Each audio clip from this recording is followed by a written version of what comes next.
Good morning, good morning, good morning friends. आप लोग जुड़ जाइए जल्दी से। बिहार पुलिस टेस्ट का जो डिस्कशन होने वाला है उसमें आप लोग जुड़ जाएंगे।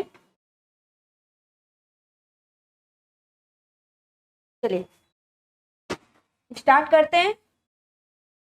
जल्दी से जुड़ेंगे और सभी को शेयर भी कर देंगे ताकि और भी बच्चे जुड़ सकें। चलिए पहला क्वेश्चन आपके सामने है, क्या है? नेशनल असेंबली ने पर्सा एवं ऑस्ट्रिया के विरुद्ध युद्ध की घोषणा का प्रस्ताव कब पारित किया? ठीक है, नेशनल असेंबली ने पर्सा और ऑस्ट्रिया के विरुद्ध युद्ध की घोषणा का प्रस्ताव कब पारित किया, ये आपको बताना है। जल्दी से आंसर देना स्टार्ट करेंगे, जल्दी से जुड़ जाएंगे सभी। फ्रांस की नेशनल असेंबली ने अप्रैल 1792 में पर्सा और ऑस्ट्रिया के विरुद्ध युद्ध की घोषणा की थी। ठीक है, युद्ध की घोषणा का प्रस्ताव पारित किया था। कब? अप्रैल 1792 में। अप्रैल 1792 में। अप्रैल 1792 में। कहाँ की? फ्रांस की नेशनल असेंबली। फ्रांस की नेशनल असेंबली ने, नेशनल असेंबली ने, ठीक है। और पर्सा कहाँ का राज्य था? पर्सा कहाँ का राज्य था? चंदन कुमार, जय हिंद मैम, जय हिंद, जय हिंद सभी को, जय हिंद। ठीक है, तो पर्सा जो है वो आपका जर्मनी का सबसे शक्तिशाली राज्य था। कहाँ का? जर्मनी का। ठीक है, जर्मनी का था। इसका आंसर क्या हो जाएगा? ऑप्शन नंबर सी इसका सही आंसर हो जाएगा। 1792, 15 का सी सही आंसर हो जाएगा। चलिए क्वेश्चन नंबर 16। क्वेश्चन नंबर 16 है, रूस ने राजशाही का अंत कब हुआ? ठीक है, रूस में राजशाही व्यवस्था का अंत कब हुआ? रूस के शासक को क्या कहा जाता है? रूस के शासक को कहा जाता है आपका जार। ठीक है, तो क्वेश्चन नंबर 16 का आंसर बताना है आपको। इसका आंसर क्या हो जाएगा?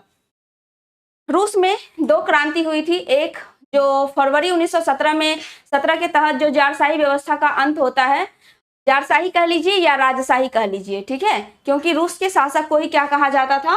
जार कहा जाता था। ठीक है, और दूसरा आपका बोल्शेविक क्रांति जो नवंबर 1917 में हुआ था। तो इसका आंसर क्या हो जाएगा आपका? 16 का फरवरी 1917। रूस में राजशाही व्यवस्था का अंत कब हुआ? फरवरी 1917 में हुआ था। ठीक है, बोल्शेविक क्रांति का नेता कौन था? तो बोल्शेविक क्रांति का नेता आपका लेनिन था। बोल्शेविक क्रांति का नेता कौन था? लेनिन था। और लेनिन का जो संगठन था उस संगठन को किस नाम से जानते हैं? चेका संगठन के नाम से उसे जाना जाता है। ठीक है, चलिए अगला question, question number 17। Question number 17, Hitler का प्रचार मंत्री कौन था? हिटलर का प्रचार मंत्री कौन था? आपको बताना है हिटलर का जो प्रचार मंत्री है वो कौन था। ठीक है, हिटलर का प्रचार मंत्री कौन था? हाँ, जार 1917, बोल्शेविक क्रांति सही है, नवंबर 1917। हाँ बिल्कुल ही सही है। चलिए अगला क्वेश्चन, क्वेश्चन नंबर 17 है आपका। क्वेश्चन नंबर 17 बताएंगे 17 का आंसर क्या होगा? 17 का आंसर क्या होगा? हिटलर जर्मनी का चांसलर कब बना था? हिटलर जर्मनी का चांसलर कब बना था? 1933 में हिटलर 1933 में हिटलर जर्मनी का चांसलर बना था।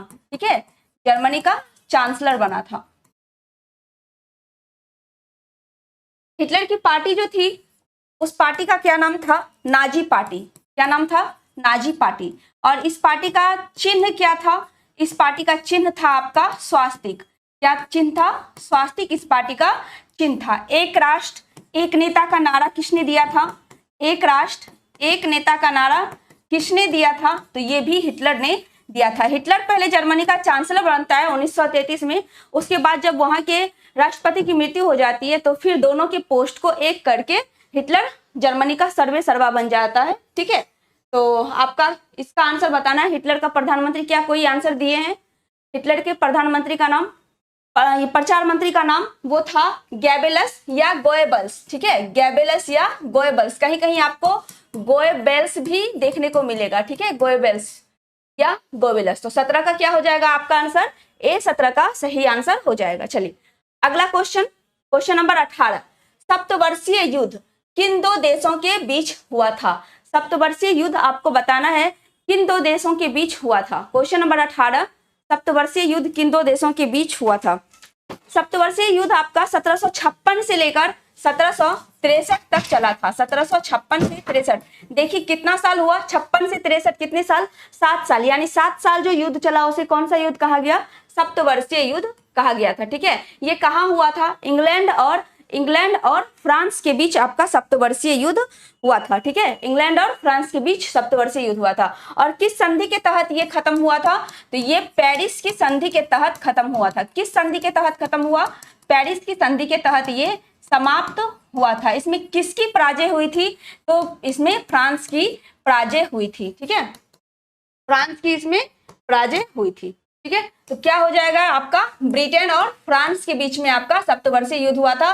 कब से कब तक, 1756 से लेकर 1763 तक आपका हुआ था। चलिए अगले क्वेश्चन की तरफ चलते हैं। क्वेश्चन नंबर 19, क्वेश्चन नंबर 19 क्या कहता है, नव गुएलफ आंदोलन का प्रणेता कौन था। नव गुएलफ आंदोलन का प्रणेता कौन था। ठीक है, ये आपको बताना है, नव गुएलफ आंदोलन का प्रणेता कौन था। इसका आंसर क्या हो जाएगा, क्वेश्चन नंबर 19 का आंसर क्या हो जाएगा, दांते ये महान कवि थे। ठीक है, दांते महान कवि थे आपके। दांते की रचना क्या है, डिवाइन कॉमेडी, जिसमें आपका स्वर्ग से नरक तक की यात्रा का वर्णन किया गया है। और ये जो इटली की भाषा है, बोलचाल की आम भाषा है टस्कन, उसमें लिखी गई है। ठीक है, ये उसमें लिखी गई है। 19 का आंसर देंगे,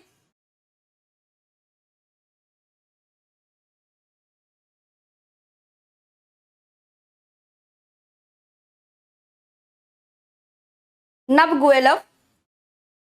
गुएलफ बताएंगे।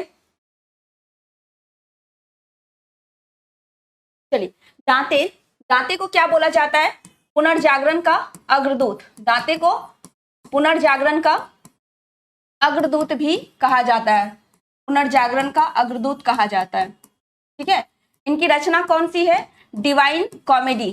डिवाइन कॉमेडी इनकी रचना है।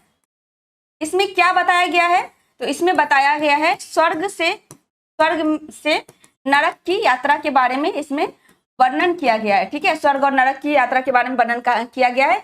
किस भाषा में है, तो ये आपका इटली की जो बोलचाल की भाषा है टस्कन भाषा, उस टस्कन भाषा में लिखी गई ये आपकी रचना है। ठीक है, दांते का। चलिए, इसका आंसर हो जाएगा आपका जियोबटी। इसका आंसर क्या हो जाएगा आपका, जियोबटी इसका सही आंसर हो जाएगा। ठीक है, जियोबटी जो थे वो नव गुएलफ आंदोलन के प्रणेता थे। ये आंदोलन कहाँ हुआ था, तो ये आंदोलन हुआ था आपका इटली में। कहाँ पे, इटली में ये आंदोलन आपका हुआ था। चलिए 19 का डी सही आंसर हो जाएगा। क्वेश्चन नंबर 20, द्वितीय विश्व युद्ध में इटली ने किस वर्ष समर्पण किया था। दूसरा जो विश्व युद्ध हुआ था 1939 से 1945 तक, उसमें इटली ने किस वर्ष समर्पण किया था। दूसरे विश्व युद्ध में इटली ने किस वर्ष समर्पण किया था। ठीक है, ये आपको बताना है। चलिए, 1939 से आपका स्टार्ट हो गया था, 1 सितंबर 1939। प्रीतम डी, हाँ क्वेश्चन नंबर 19 का आंसर आपका डी सही है। चलिए जल्दी से आंसर देंगे। 20 का क्या होगा, इटली ने कब समर्पण किया, दूसरे विश्व युद्ध में इटली ने कब समर्पण किया। 1939 से 1945 तक हुआ था। 1939 से आपका 1 सितंबर 1939 को स्टार्ट हो गया था और 1945 तक आपका ये हुआ था। कितने देश इसमें भाग लेते हैं, 61 देश इसमें भाग लिए थे। ठीक है, 6 साल तक ये आपका चला था। इसमें जो इटली आत्मसमर्पण करता है वो आपका 1944 में इटली आत्मसमर्पण कर देता है। ठीक है, तो 20 का हो गया आपका आंसर सी सही answer. Question number 21, question number 21 क्या कहता है, बिहार में 1857 के विद्रोह के प्रारंभ होने के समय पटना का आयुक्त यानी कमिश्नर कौन था। ठीक है, 1857 की जो क्रांति हुई थी, 1857 की जो क्रांति हुई थी उस समय बिहार में पटना में आयुक्त कौन थे, William Taylor, E.M. Samuels, Lloyd या इरविन। ठीक है, कौन थे 1857 के समय में। 1857 के समय भारत में कौन थे, तो भारत में आपके कौन थे, कैनिंग, लॉर्ड कैनिंग। ठीक है, इंग्लैंड के प्रधानमंत्री कौन थे, तो आपके इंग्लैंड के प्रधानमंत्री उस समय कॉमिस्टॉन थे। ठीक है, कौन थे, कॉमिस्टॉन थे। तो पटना का आयुक्त पूछा जा रहा है, ये आपका हो जाएगा विलियम टेलर जो है वो पटना के कमिश्नर थे, ठीक है, विलियम टेलर। और विलियम टेलर और विसेंट आयर, टेलर और विसेंट आयर, टेलर और आयर, ये जगदीशपुर से भी अंग्रेजी सेना का ये नेतृत्व कर रहे थे, ठीक है, यानी विद्रोह को दबाने का काम कर रहे थे। और जगदीशपुर से जो नेतृत्व है वो कौन कर रहे थे, वो आपके कुंवर सिंह कर रहे थे। कौन कर रहे थे, कुंवर सिंह कर रहे थे, ठीक है। चलिए 21 का क्या हो जाएगा, ए सही आंसर हो जाएगा। क्वेश्चन नंबर 22, क्वेश्चन नंबर 22 क्या है, पटना में बहावी आंदोलन के मुख्य नेता कौन थे। पटना में बहावी आंदोलन के मुख्य नेता कौन थे, ये आपको बताना है। हाँ, पॉम स्टॉम सही है।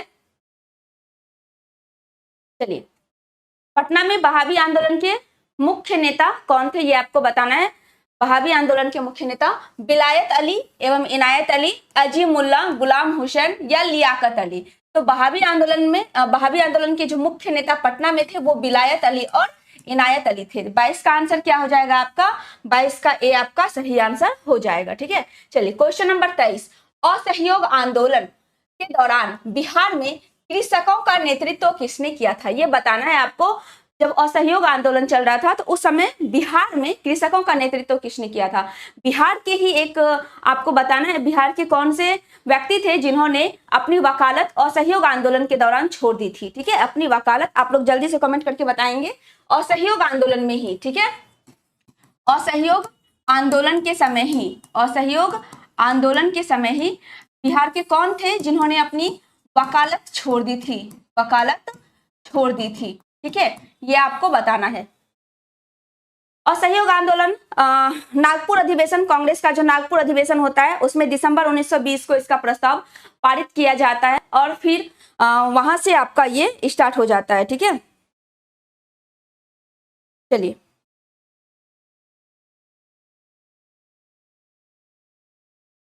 जल्दी से बताएंगे, 23 का आंसर क्या होगा। एक का आंसर आया है तपेश राजकुमार शुक्ल, नहीं गलत है। कल का क्वेश्चन है बिहार पुलिस का, नहीं ये कल का नहीं है, कल के क्वेश्चन का डिस्कशन अलग से होगा, ठीक है, वो आपको बता दिया जाएगा, कल के क्वेश्चन का डिस्कशन अलग से होगा। ये आपका बिहार पुलिस का जो सेट चलता है वो है, ठीक है। कृषकों का नेतृत्व किसने किया, स्वामी विद्यानंद, राजकुमार शुक्ल, श्री कृष्ण सिंह या जेबी मेनन ने, किसने किया था। असहयोग आंदोलन कब हुआ था, 1 अगस्त 1920 को आपका असहयोग आंदोलन किया गया था। 1 अगस्त 1920 को महात्मा गांधी के नेतृत्व में असहयोग आंदोलन किया गया। लेकिन यूपी के गोरखपुर में जो चौरा चौरी नामक स्थान है, ठीक है, कहाँ पे, यूपी के गोरखपुर में, यूपी के गोरखपुर में जो चौरा चौरी नामक स्थान है वहां पे एक थाना में 21 पुलिसकर्मी और एक दरोगा, टोटल 22 पुलिसकर्मी को जिंदा जला दिया जाता है। और फिर ये घटना आपकी होती कब है, 5 फरवरी 1922 को ये घटना होती है, जिसे चौरा चौरी हत्याकांड के नाम से भी जाना जाता है, ठीक है। तो इस घटना के बाद फिर महात्मा गांधी असहयोग आंदोलन को स्थगित कर देते हैं, ठीक है। कब, 12 फरवरी 1922 को असहयोग आंदोलन स्थगित कर दिया जाता है। लेकिन उस समय बिहार में कृषकों का नेतृत्व करने वाले कौन थे, तो स्वामी विद्यानंद जो है वो बिहार में कृषकों का नेतृत्व करने वाले थे। 23 का आपका ए हो जाएगा, ठीक है, 23 का आपका ए हो जाएगा। श्री कृष्ण सिंह बिहार के प्रथम मुख्यमंत्री थे, हाँ, श्री कृष्ण सिंह बिहार के प्रथम मुख्यमंत्री थे, सही है, बिल्कुल सही है। चलिए तो 23 का आंसर आपका क्या हो गया, ए 23 का सही आंसर हो गया। 24, अंग्रेजी शासनकाल में भारत का कौन सा क्षेत्र अफीम उत्पादन के लिए प्रसिद्ध था। बिहार, दक्षिण भारत, गुजरात, ठीक है, गुजरात और असम, कौन सा क्षेत्र है अंग्रेजी शासनकाल में जो अफीम के लिए फेमस था। तो इसका आंसर आपका क्या हो जाएगा, बिहार जो है, बिहार अफीम उत्पादन के लिए उस समय बहुत ज्यादा फेमस हुआ करता था। 24 का ए आपका सही आंसर हो जाएगा। क्वेश्चन नंबर 25, क्वेश्चन नंबर 25 है, मुख्यतः किसके प्रयास से सती प्रथा का उन्मूलन हुआ। ये क्वेश्चन तो सबको पता होगा, सती प्रथा का जो उन्मूलन है वो किसके प्रयास से हुआ था, किसके प्रयास से हुआ था। सती प्रथा का उन्मूलन किसके प्रयास से हुआ था।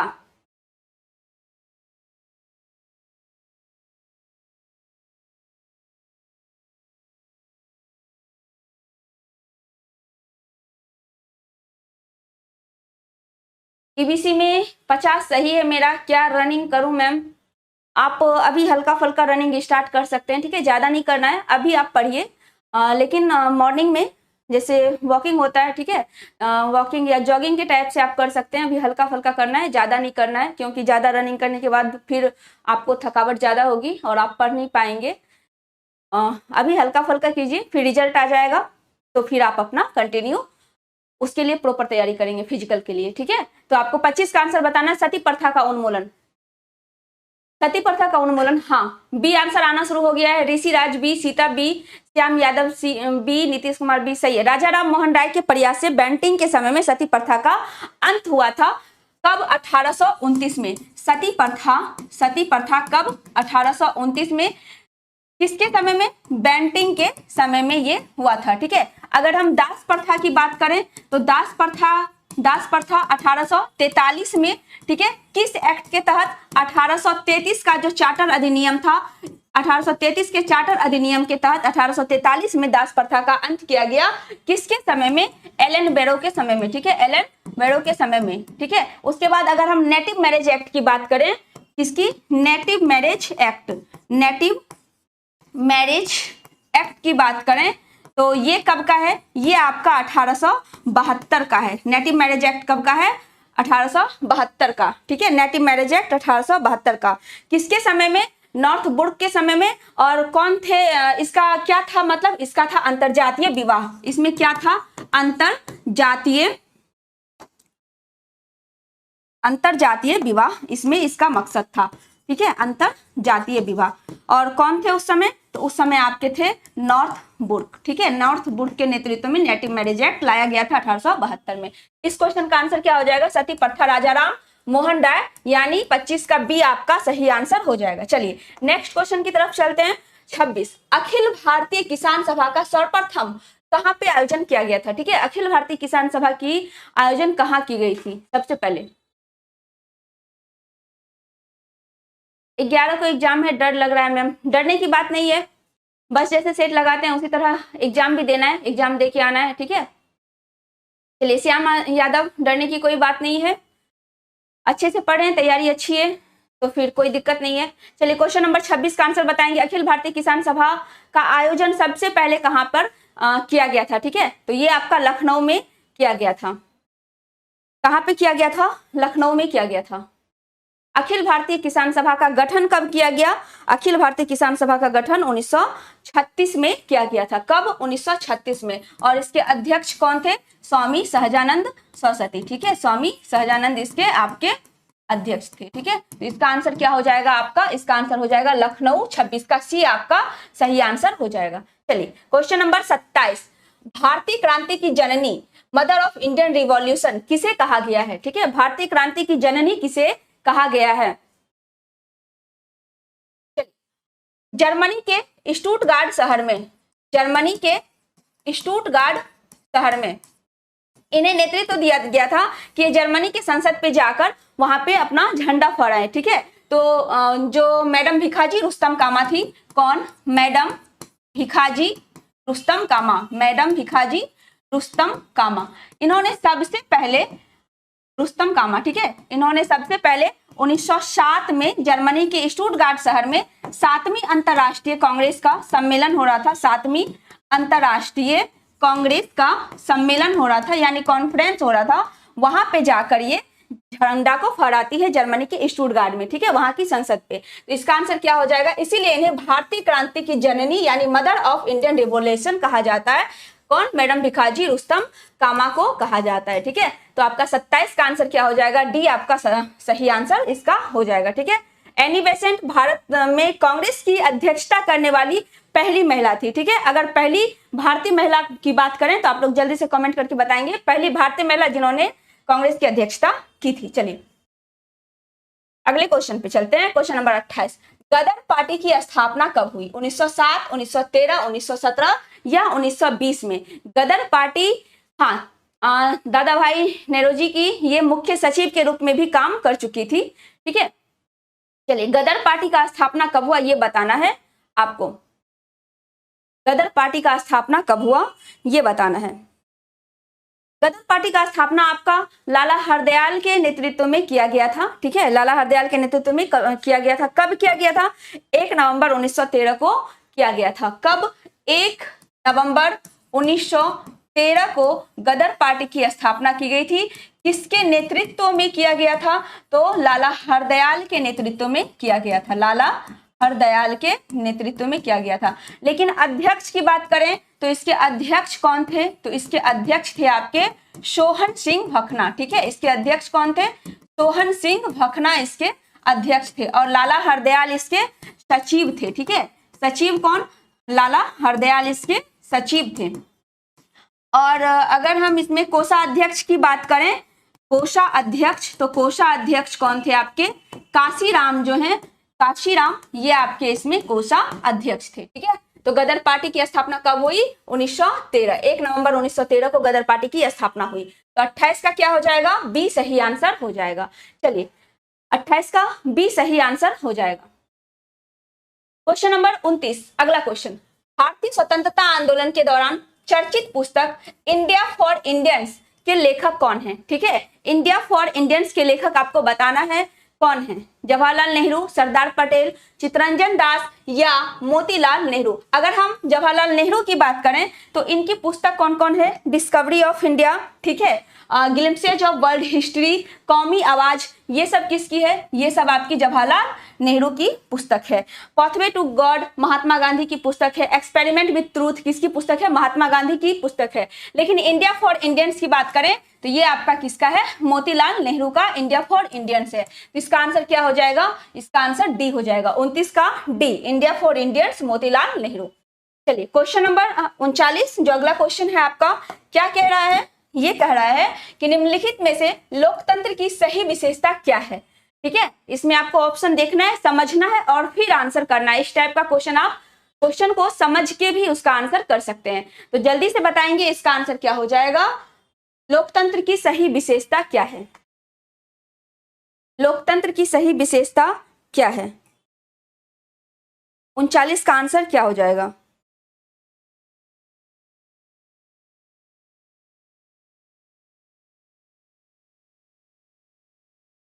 उनचालीस का आंसर क्या हो जाएगा?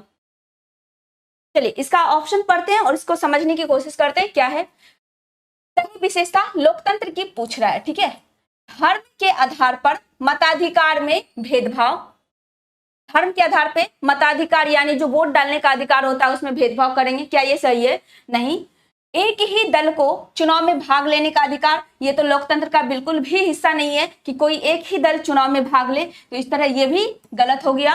धर्म के आधार पे मताधिकार, ये भी यानी हम धर्म के आधार पे, यानी हम हिंदू है तो हिंदू को डालेंगे, या फिर हम इस जाति के हैं तो इस जाति के लोग को वोट डालेंगे, ऐसा नहीं। एक व्यक्ति एक वोट एक मोल, ठीक है। उसके बाद आगे पढ़ते हैं। स्वतंत्रता निर्वाचन आयोग का अभाव, यहाँ पे स्वतंत्र होगा, ठीक है, स्वतंत्र निर्वाचन आयोग का अभाव, ठीक है, तो ये आपका गलत है।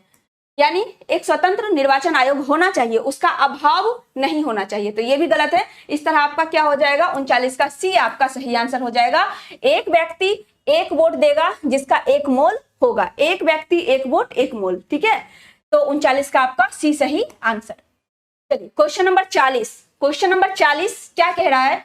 निम्नलिखित में से कौन सा प्रावधान लोकतांत्रिक संविधान में नहीं होता है? ठीक है, यानी इस चारों में से कौन सा प्रावधान है जो लोकतांत्रिक संविधान में नहीं होता है, ये आपको बताना है। इसका क्या हो जाएगा? ठीक है, क्वेश्चन नंबर 40 का आंसर आपको बताना है क्या हो जाएगा, ठीक है। 40 चलिए देखते हैं क्या क्या है।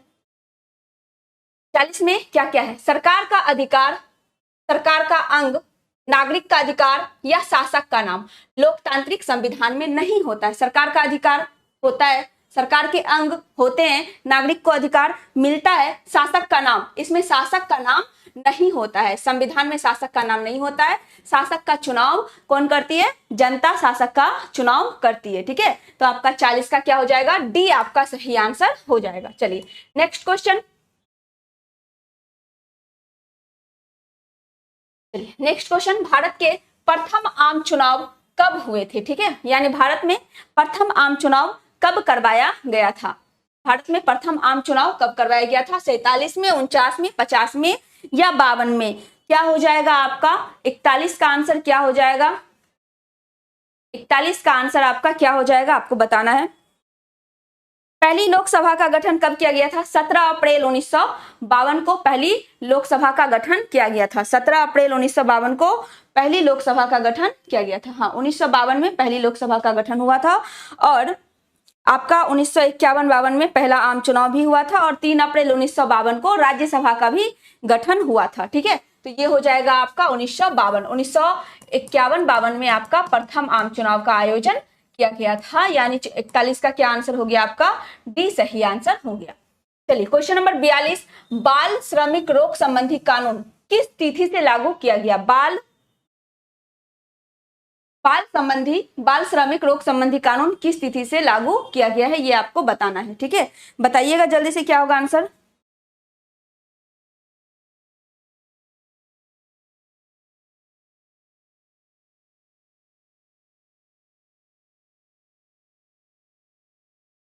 दस अक्टूबर 2002, 13 दिसंबर 2002 और 10 अक्टूबर 2006, 13 अक्टूबर 2005। मैम कमेंट नहीं पढ़ते हैं आप? सिट्टू एजुकेशन पढ़ते हैं लेकिन उसके साथ साथ डिस्कशन भी जरूरी है। तो पहले आप लोग क्वेश्चन का आंसर दीजिए, क्या होगा जल्दी से। 1952, हाँ उसका 1952 सही है। अगला क्वेश्चन आपके सामने है, क्वेश्चन नंबर 42। क्वेश्चन नंबर 42 का आंसर देंगे, क्या हो जाएगा? चलिए देखते हैं। बाल श्रमिक रोक संबंधी कानून ये आपका 10 अक्टूबर 2006 को लागू किया गया था। 10 अक्टूबर 2006 आपका सही आंसर हो जाएगा 42 का सी। अगर हम इसके अनुच्छेद की बात करें कि बाल श्रम का निषेध कब किया गया है, किस अनुच्छेद में किया गया है, तो आपको याद होगा शोषण के विरुद्ध जो अधिकार है हमारा, शोषण के विरुद्ध जो मौलिक अधिकार है वो किस अनुच्छेद में दिया गया है? तो वो आपका 23-24 में दिया गया है। 23 में किस चीज की बात की गई है? 23 में आपका मानव का दुर्व्यापार, ठीक है, यानी मानव का हम व्यापार नहीं कर सकते हैं। ठीक है, यानी मानव की खरीद बिक्री पर रोक लगाया गया है। बालात श्रम, उसी के साथ और क्या? बालात यानी जबरदस्ती श्रम नहीं करवा सकते, जबरदस्ती काम नहीं करवा सकते।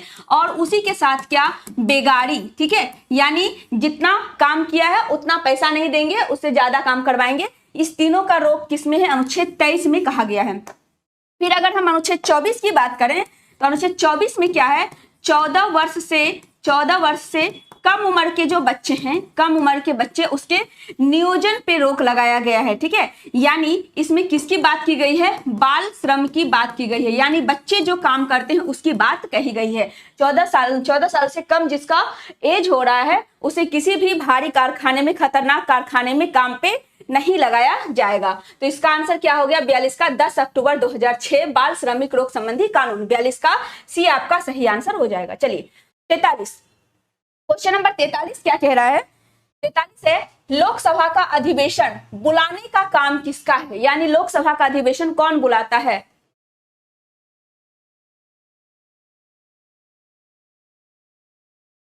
मानव के दुर्व्यवहार और बाल। अंकित, हाँ ये तो बता चुके। 23 और 24 में ही है। 24 में आपका बाल श्रम है और 23 में आपका बालात श्रम। बालात मतलब जबरदस्ती होता है और बाल श्रम यानी जिसकी आयु 14 वर्ष है उससे कम के बच्चे वो आपके बाल श्रम में आ जाते हैं। ठीक है, तो 24 में 14 वर्ष से कम उम्र के बच्चों के नियोजन पर रोक है जो बाड़ी कारखाने में लगाया जाता है।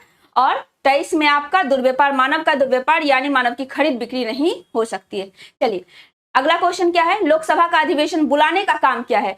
सबसे पहले आप देखेंगे संयुक्त अधिवेशन। कौन सा? संयुक्त अधिवेशन। संयुक्त अधिवेशन तब बुलाया जाता है जब लोकसभा और राज्यसभा में किसी प्रस्ताव को लेकर मतभेद होता है। ठीक है, तो राष्ट्रपति संयुक्त अधिवेशन बुलाता है। बुलाने का काम किसका है? संयुक्त अधिवेशन ये आपका किसका? राष्ट्रपति का काम है। ठीक है, राष्ट्रपति बुलाएगा। लेकिन इसकी अध्यक्षता कौन करेंगे? तो इसकी अध्यक्षता करेंगे लोकसभा के जो अध्यक्ष होंगे, लोकसभा के अध्यक्ष वही इसकी अध्यक्षता करेंगे। अगर लोकसभा के अध्यक्ष नहीं है तो लोकसभा के जो उपाध्यक्ष होंगे वो इसकी अध्यक्षता करेंगे। ठीक है, अगर ये भी नहीं है तो फिर राज्यसभा के जो उपसभापति हैं, राज्यसभा के जो उपसभापति हैं वो संयुक्त अधिवेशन की अध्यक्षता करेंगे। संयुक्त अधिवेशन हमारे किस अनुच्छेद में है? तो ये हमारे अनुच्छेद 108 में इसकी चर्चा की गई है। ठीक है, संयुक्त अधिवेशन की चर्चा किसमें की गई है? अनुच्छेद 108 में की गई है। तो लोकसभा का अधिवेशन बुलाने का काम किसका है? प्रधानमंत्री का, संघीय मंत्रिपरिषद का, लोकसभा के अध्यक्ष का या राष्ट्रपति का?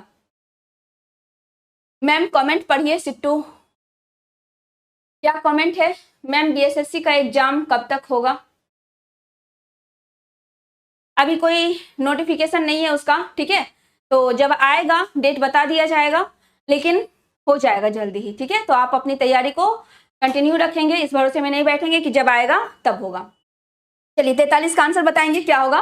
हाँ, लोकसभा का जो अधिवेशन है वो कौन बुलाता, कौन है? राष्ट्रपति बुलाता है। ठीक है, तो इसका आंसर हो जाएगा 43 का आपका डी सही आंसर हो जाएगा। चलिए क्वेश्चन नंबर 44। क्वेश्चन नंबर 44 क्या है? भारत में महिलाओं के लिए आरक्षण की व्यवस्था किस संस्था में की गई है? भारत में महिलाओं के लिए आरक्षण की जो व्यवस्था है वो किस संस्था में की गई है, ये आपको बताना है।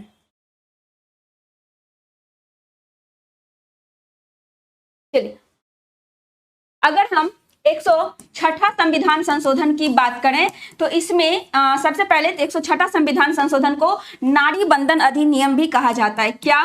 नारी बंधन अधिनियम भी कहा जाता है। नारी बंधन अधिनियम भी कहा जाता है। ठीक है, इसमें क्या है? इसमें आपका जो लोकसभा है, ठीक है, उसके साथ साथ विधानसभा है और जो दिल्ली की सीटें हैं, ठीक है, और जो दिल्ली की सीटें हैं, इस तीनों में महिलाओं के लिए 1/3 सीट आरक्षित किया गया है। ठीक है, आरक्षित करने की बात कही गई है 106 संविधान संशोधन में, जिसे नारी बंधन अधिनियम के नाम से भी जाना जाता है। लेकिन यहाँ क्या पूछ रहा है? भारत में महिलाओं के लिए जो आरक्षण की व्यवस्था है वो किस संस्था में की गई है? राज्यसभा में नहीं, लोकसभा में नहीं, पंचायती राज की संस्था। हाँ, 73वां जो संवैधानिक संशोधन था, कौन सा आपका?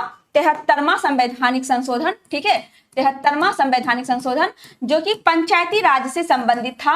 इसी में कहा गया था कि महिलाओं के लिए 1/3 जो स्थान है उसे आरक्षित किया जाएगा। इसका आंसर क्या हो जाएगा आपका? 44 का सी आपका सही आंसर हो जाएगा। महिलाओं की आरक्षण की बात पंचायती राज में व्यवस्था में की गई है। चलिए नेक्स्ट क्वेश्चन की तरफ चलते हैं। क्वेश्चन नंबर आपका 45। क्वेश्चन नंबर आपका 45। चलिए क्वेश्चन नंबर 45 क्या है? भारत की भाषा नीति का सही लाभ क्या है? ठीक है, भारत की जो भाषा नीति है उसका सही लाभ क्या है?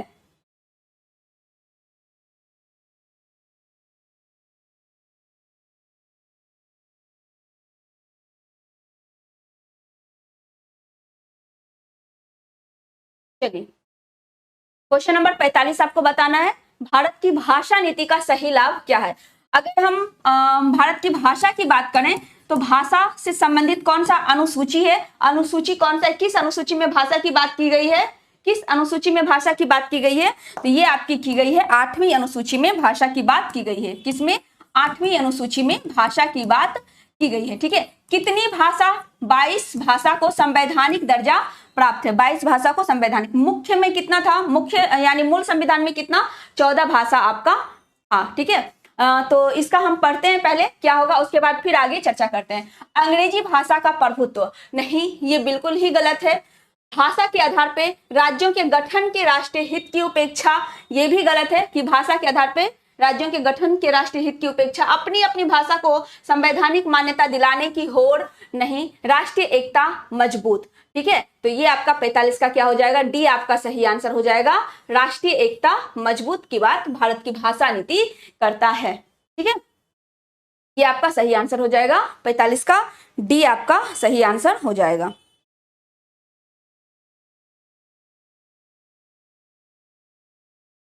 अनुच्छेद आपका 343, अनुच्छेद 343 में क्या है? तो अनुच्छेद 343 में आपका संघ की जो राजभाषा है वो क्या होगी? अनुच्छेद आपका 343 की बात करें, अनुच्छेद 343 संघ की जो राजभाषा है, संघ की राजभाषा, ध्यान दीजिएगा ये राजभाषा है, राज्य भाषा नहीं है। ठीक है, यानी राष्ट्रीय भाषा नहीं है। ये कौन सी भाषा है? राजभाषा। ये आपकी क्या होगी? हिंदी होगी। और लिपि कौन सी होगी?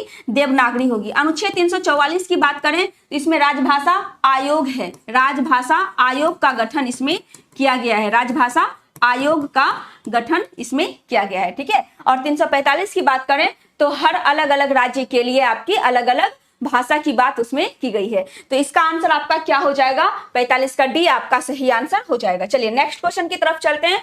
क्वेश्चन नंबर आपका कौन सा 46, क्वेश्चन नंबर 46। 2006 के बिहार पंचायती राज अधिनियम के अनुसार ग्राम पंचायत की स्थापना के लिए आबादी की शर्त कितनी है, यानी ग्राम पंचायत का स्थापना कितना आबादी होने पर किया जाएगा। संघ की राजभाषा हिंदी और देवनागरी उसकी लिपि होगी। हाँ ये सही है, ठीक है। 343 में इसकी बात की गई है और 345 में राज्य की भाषा है, ठीक है। हर राज्य का जो भाषा होगा बोलचाल का, उसे वो किस तरह से कामकाज में उपयोग ला सकेंगे, इसकी चर्चा की गई है। 46 का आंसर बताएंगे, 46 का आंसर क्या हो जाएगा। हाँ बिट्टू बाबू का सही आंसर आ गया है, 7000 सही है, 7000 सही है आपका। चलिए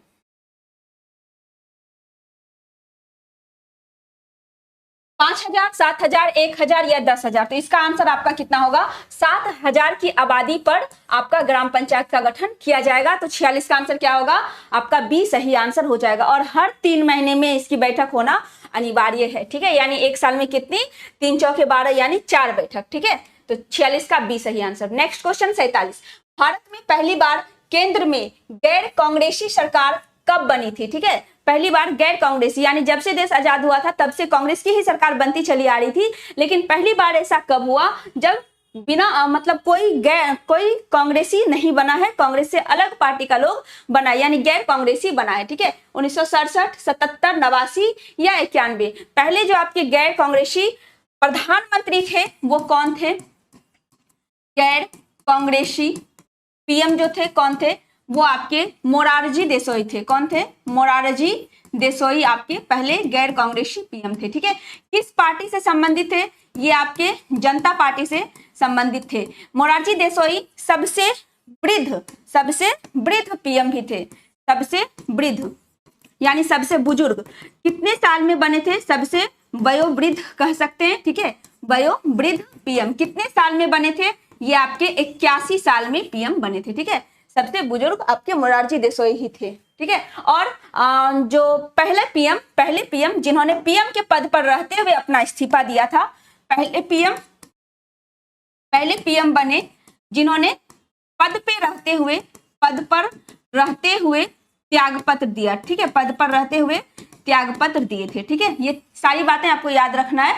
ये कब गैर कांग्रेसी सरकार बने थे, आपका आंसर कितना आ रहा है 1977। हाँ 2 साल फिर रहे थे, ठीक है। 1979 में फिर इन्होंने त्यागपत्र दे दिया था। तो 47 का क्या हो जाएगा, बी सही आंसर आपका हो जाएगा। 47 का बी सही आंसर हो जाएगा। चलिए अगले क्वेश्चन की तरफ चलते हैं। Question number 48। क्वेश्चन नंबर 48 क्या कहता है, देखते हैं।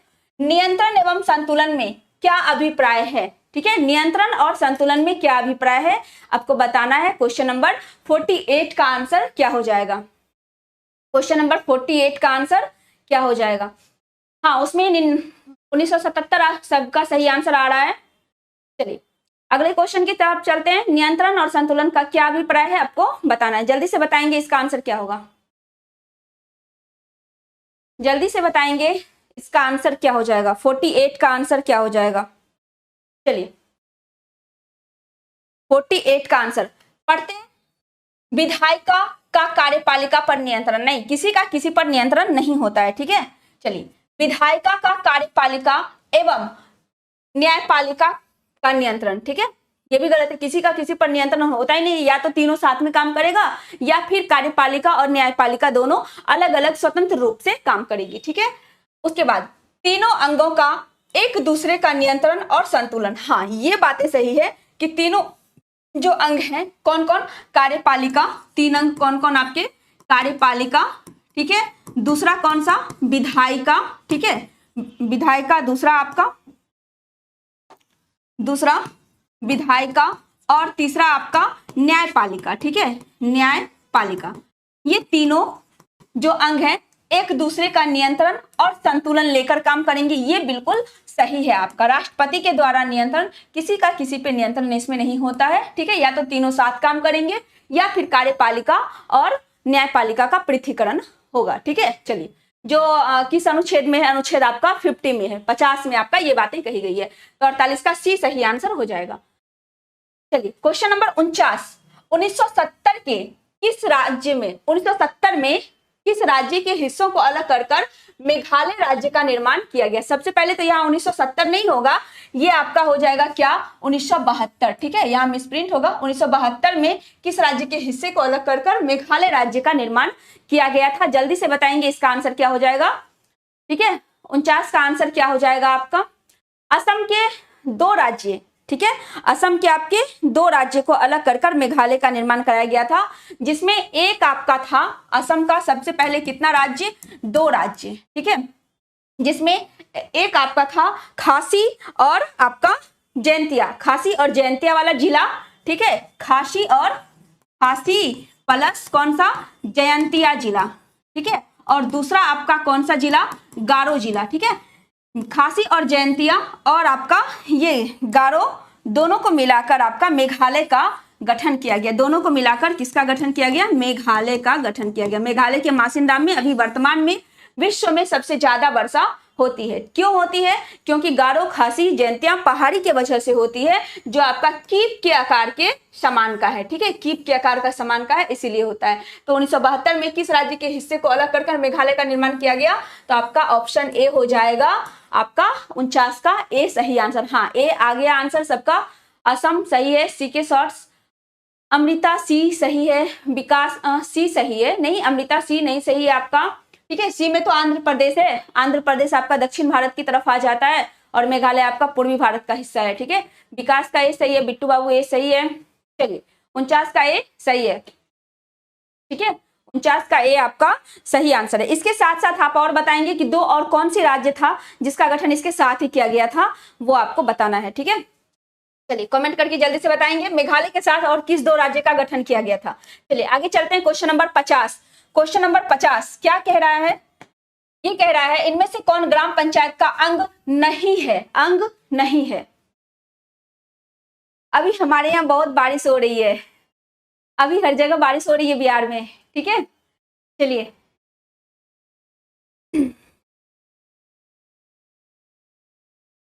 जल्दी से बताएंगे पीछे जो पूछा गया है उसका, और क्वेश्चन नंबर 50 का आंसर क्या हो जाएगा, ठीक है।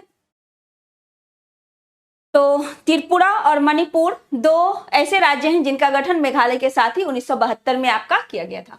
चलिए कौन ग्राम पंचायत का अंग नहीं है? ग्राम सभा अंग है, मुखिया अंग है, पंचायत सचिव अंग है, और ये प्रमुख जो है ये आपके अंग नहीं है। तो 50 का क्या हो जाएगा आंसर?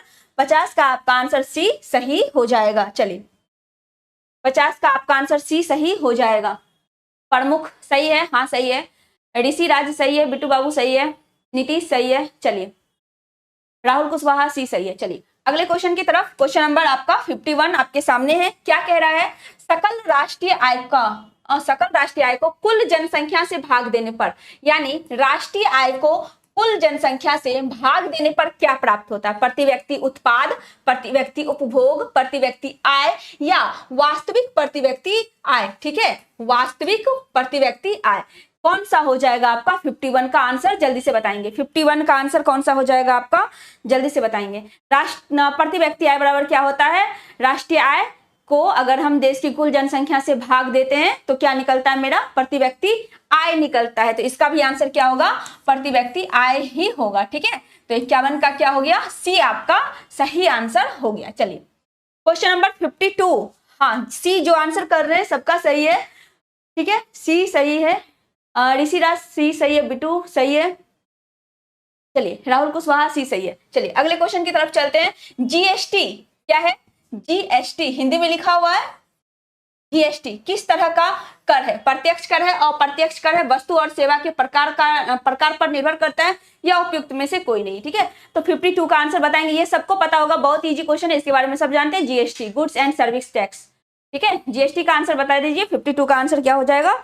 जल्दी से बताएंगे। और कौन सा संवैधानिक संशोधन के द्वारा जीएसटी हमारे संविधान में जोड़ा गया था? कौन सा संवैधानिक संशोधन के द्वारा जीएसटी हमारे संविधान में जोड़ा गया? कब से लागू किया गया? तो 1 जुलाई 2017 से आपका जीएसटी लागू किया गया था। किस अनुच्छेद में इसकी बात की गई है? किस अनुच्छेद में इसको जोड़ा गया है? 279A में इसको जोड़ा गया है, ठीक है। 1 जुलाई 2017, ठीक है, 279 के ए में इसको रखा गया। कौन सा संवैधानिक संशोधन? तो ये आपका 101वां संवैधानिक संशोधन के तहत जीएसटी हमारे संविधान में जोड़ा गया, जो कि एक प्रकार का कैसा कर है, किस तरह का कर है? अप्रत्यक्ष कर है। ठीक है, जीएसटी अप्रत्यक्ष कर है। तो इसका आंसर क्या हो जाएगा? 52 का आपका बी सही आंसर हो जाएगा। चलिए आगे चलते हैं। Question number 53। क्वेश्चन नंबर 53 आपका क्या है? दलाल स्ट्रीट स्थित है। दलाल स्ट्रीट कहाँ स्थित है? नई दिल्ली में, लंदन में, मुंबई में या पेरिस में? दलाल स्ट्रीट कहाँ स्थित है ये आपको बताना। हाँ, 1 जुलाई 2017 राहुल कुशवाहा बिल्कुल सही है। नीतीश 101वां संविधान संशोधन सही है। हाँ, बिट्टू बाबू फुल फॉर्म बता रहे हैं। गुड्स सर्विस टैक्स सही है, बिल्कुल सही है। चलिए, दलाल स्ट्रीट कहाँ स्थित है? दलाल स्ट्रीट कहाँ स्थित है? ये आपका कहाँ पे स्थित है? मुंबई में दलाल स्ट्रीट आपका स्थित है। और भारत का सबसे बड़ा स्टॉक एक्सचेंज कौन सा है? भारत का सबसे बड़ा स्टॉक एक्सचेंज कौन सा है? Bombay stock exchange. कौन सा? बॉम्बे स्टॉक एक्सचेंज जो है ये भारत का सबसे बड़ा स्टॉक एक्सचेंज है। तो दलाल स्ट्रीट कहाँ पे आपका? मुंबई में। ये सही आंसर हो जाएगा। 53 का सी सही आंसर हो गया। चलिए क्वेश्चन नंबर 54। क्वेश्चन नंबर 54 सी, हाँ सी जो आंसर सही कर रहे हैं वो सी सही है।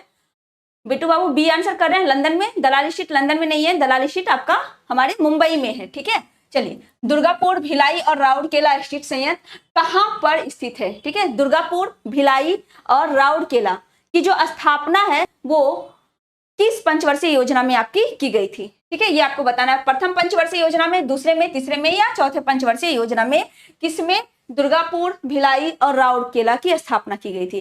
तो ये तीनों आपकी दूसरी पंचवर्षीय योजना में आपका इसका स्थापना किया गया था।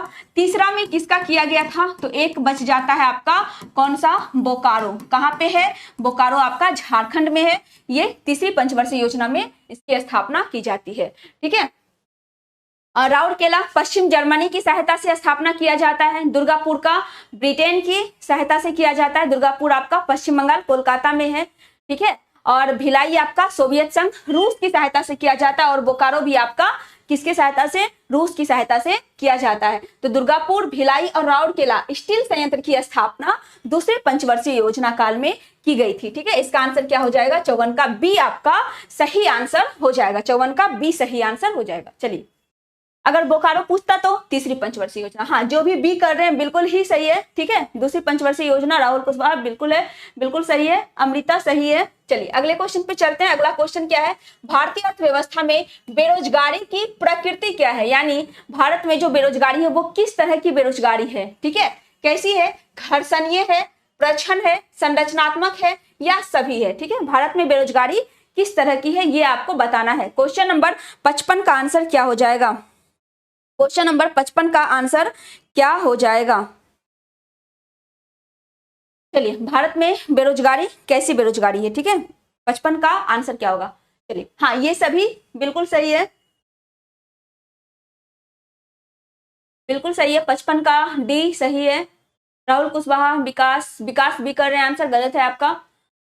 चलिए, तो इसका क्या हो जाएगा? सभी। घर्षणीय, प्रच्छन्न, संरचनात्मक सभी प्रकार की बेरोजगारी भारत में पाई जाती है। ठीक है, तो 55 का क्या हो जाएगा? डी आपका सही आंसर हो जाएगा। ठीक है, और कृषि में मुख्य रूप से आपकी छिपी हुई बेरोजगारी पाई जाती है। चलिए अगले क्वेश्चन पे चलते हैं। क्वेश्चन नंबर 56, भारत में सर्वाधिक कॉफी का उत्पादन कहाँ होता है? ये अभी तक बहुत बार बता चुके हैं कि कॉफी का उत्पादन सबसे ज्यादा कहाँ होता है। ठीक है, और सुपारी का उत्पादन कहाँ होता है? केरल में सबसे ज्यादा किसका उत्पादन होता है? तो केरल की बात करें तो केरल में सबसे ज्यादा आपका रबर का उत्पादन होता है। अगर हम चाय की बात करें तो चाय आपका सबसे ज्यादा कहाँ पे? असम में उत्पादन किया जाता है। ठीक है, और भारत में कॉफी का उत्पादन सबसे ज्यादा कहाँ पे? कर्नाटक में। सुपारी का कहाँ पे? कर्नाटक में। ठीक है, तो 56 का आंसर क्या हो गया? बी आपका सही आंसर हो गया। चलिए नेक्स्ट क्वेश्चन 57, विश्व व्यापार संगठन का मुख्यालय कहाँ है? विश्व व्यापार संगठन का मुख्यालय कहाँ है? ये तो सबको याद होगा। विश्व व्यापार संगठन का मुख्यालय कहाँ है आपको बताना है। अगर हम अंतर्राष्ट्रीय श्रम संगठन की बात करें तो उसका मुख्यालय भी कहाँ पे, जेनेवा में है, ठीक है। अंतर्राष्ट्रीय श्रम संगठन का मुख्यालय भी आपका जेनेवा में है। विश्व स्वास्थ्य संगठन का मुख्यालय भी जेनेवा में है। विश्व पर्यटन संगठन का मुख्यालय, विश्व पर्यटन संगठन का मुख्यालय, ठीक है, ये आपका मैड्रिड स्पेन में है। अगर हम पर्यटन संगठन की बात करें तो ये कहाँ पे, मैड्रिड स्पेन में, ठीक है। मैड्रिड जो कि आपका कहाँ, स्पेन में है, वहां पे है, ठीक है। कहाँ, विश्व पर्यटन संगठन। तो विश्व व्यापार संगठन कहाँ, जेनेवा, विश्व व्यापार संगठन जेनेवा। विश्व बैंक का मुख्यालय कहाँ, वाशिंगटन डीसी, विश्व बैंक का मुख्यालय वाशिंगटन डीसी। और यूएनओ का मुख्यालय न्यूयॉर्क के द हैग शहर में। चलिए अगला 58, क्वेश्चन नंबर 58, सागर तट से यानी समुद्र तल से कितने किलोमीटर तक के महासागरीय क्षेत्र में पाए जाने वाले संसाधन किसी देश की राष्ट्रीय संपत्ति होती है। 10.2 किलोमीटर, ये सब किलोमीटर में आपका दिया हुआ है, ठीक है। 15.5, 12.2, 22.2। इसका आंसर सही से देख कर कीजिएगा, ठीक है। इसका आंसर ये पता होगा सबको, लेकिन कंफ्यूजन में गलती होगा, इसीलिए इसका आंसर सही से करना है। 58 का आंसर क्या हो जाएगा, 58 का आंसर आपका क्या होगा, जल्दी से आंसर करेंगे। यानी समुद्र तट से कितने किलोमीटर तक का जो महासागरीय क्षेत्र है वहां पर भारत का अधिकार हो सकता है, भारत वहां से संसाधन ले सकता है, ये आपको बताना है। 58 का आंसर क्या हो जाएगा, ठीक है। अगर नॉटिकल मील की बात करें तो 12 नॉटिकल मील होगा, ठीक है। अगर नॉटिकल मील की बात करेंगे तो 12 नॉटिकल मील, लेकिन यहाँ पर किलोमीटर पूछा गया है तो किलोमीटर आपका 22.2 किलोमीटर हो जाएगा, ठीक है। तो 58 का क्या हो गया, डी। इसीलिए बोले थे थोड़े अच्छे से इसको देख लेंगे, ठीक है। नॉटिकल मील रहता तो आपका 12 नॉटिकल मील आपका सही आंसर होता, ठीक है। किलोमीटर में कितना, 22.2 किलोमीटर। चलिए 59, इसका क्या होगा, इसमें काली मिट्टी का क्षेत्र कौन सा है, काली मिट्टी का क्षेत्र कौन सा है। छोटा नागपुर, महाराष्ट्र, गंगा घाटी, अरुणाचल प्रदेश। जल्दी से बताएंगे काली मिट्टी का क्षेत्र, ये पता होगा, मैराथन में भी इस टाइप के क्वेश्चन का डिस्कशन हो चुका है। काली मिट्टी का क्षेत्र, ठीक है। काली मिट्टी को काली कपासी मिट्टी के नाम से भी जानते हैं। काली मिट्टी को हम लोग किस नाम से, कपासी मिट्टी या रेगुड़ मिट्टी के नाम से भी जानते हैं, ठीक है। काली मिट्टी और लाल मिट्टी, लाल मिट्टी का लाल रंग आपका लौह ऑक्साइड के कारण होता है। काली मिट्टी का काला रंग आपका टिटेनीफेरस मैग्नेटाइट के कारण होता है, ठीक है। काली मिट्टी कहाँ कहाँ पाई जाती है, ये आपकी गुजरात वाले हिस्से में पाई जाती है, महाराष्ट्र वाले हिस्से में पाई जाती है, ठीक है। मध्य प्रदेश के कुछ हिस्सों में आपका ये पाया जाता है, ठीक है। हाँ, तो यहाँ पे आपका क्या दिया हुआ है, यहाँ पे आपका महाराष्ट्र दिया हुआ है। तो काली मिट्टी कहाँ पर, महाराष्ट्र में पाई जाती है। काली मिट्टी में नमी ज्यादा होता है, इसीलिए कपास की खेती ज्यादा की जाती है, इसीलिए इसे काली कपासी मिट्टी के नाम से जाना जाता है। तो 59 का क्या हो गया, बी सही आंसर हो गया। चलिए नेक्स्ट क्वेश्चन पे आते हैं। नेक्स्ट क्वेश्चन है आपका क्वेश्चन नंबर 60। क्वेश्चन नंबर 60 क्या कहता है, विश्व के कुल जल का कितना महासागर में पाया जाता है। यानी विश्व का जो टोटल जल है उसमें कितना % हिस्सा जो है वो महासागर में पाया जाता है, ये आपको बताना है। 96.5, 90%, 98% या 95%। 60 का आंसर क्या हो जाएगा, जल्दी से बताएंगे। 60 का आंसर क्या होगा, जल्दी से बताएंगे। चलिए इसका हो जाएगा 96.5% जो जल है वो महासागरों में पाया जाता है, ठीक है। 60 का ये आपका सही आंसर हो जाएगा।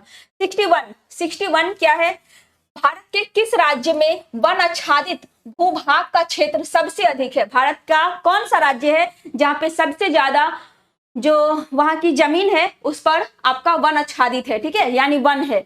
ये कौन सा हो जाएगा आपको बताना है, जल्दी से बताएंगे इसका आंसर क्या होगा। अगर हम परसेंटेज के हिसाब से बात करें तो परसेंटेज के हिसाब से ये आपका क्या हो जाएगा, मिजोरम। परसेंटेज के हिसाब से कौन सा राज्य हो गया, मिजोरम। अगर हम सबसे कम की बात करें तो सबसे कम आपकी कहाँ पे, तो सबसे कम आपकी हो जाएगी कहाँ, हरियाणा, ठीक है। यानी सबसे कम वन कहाँ पे, हरियाणा में, ठीक है।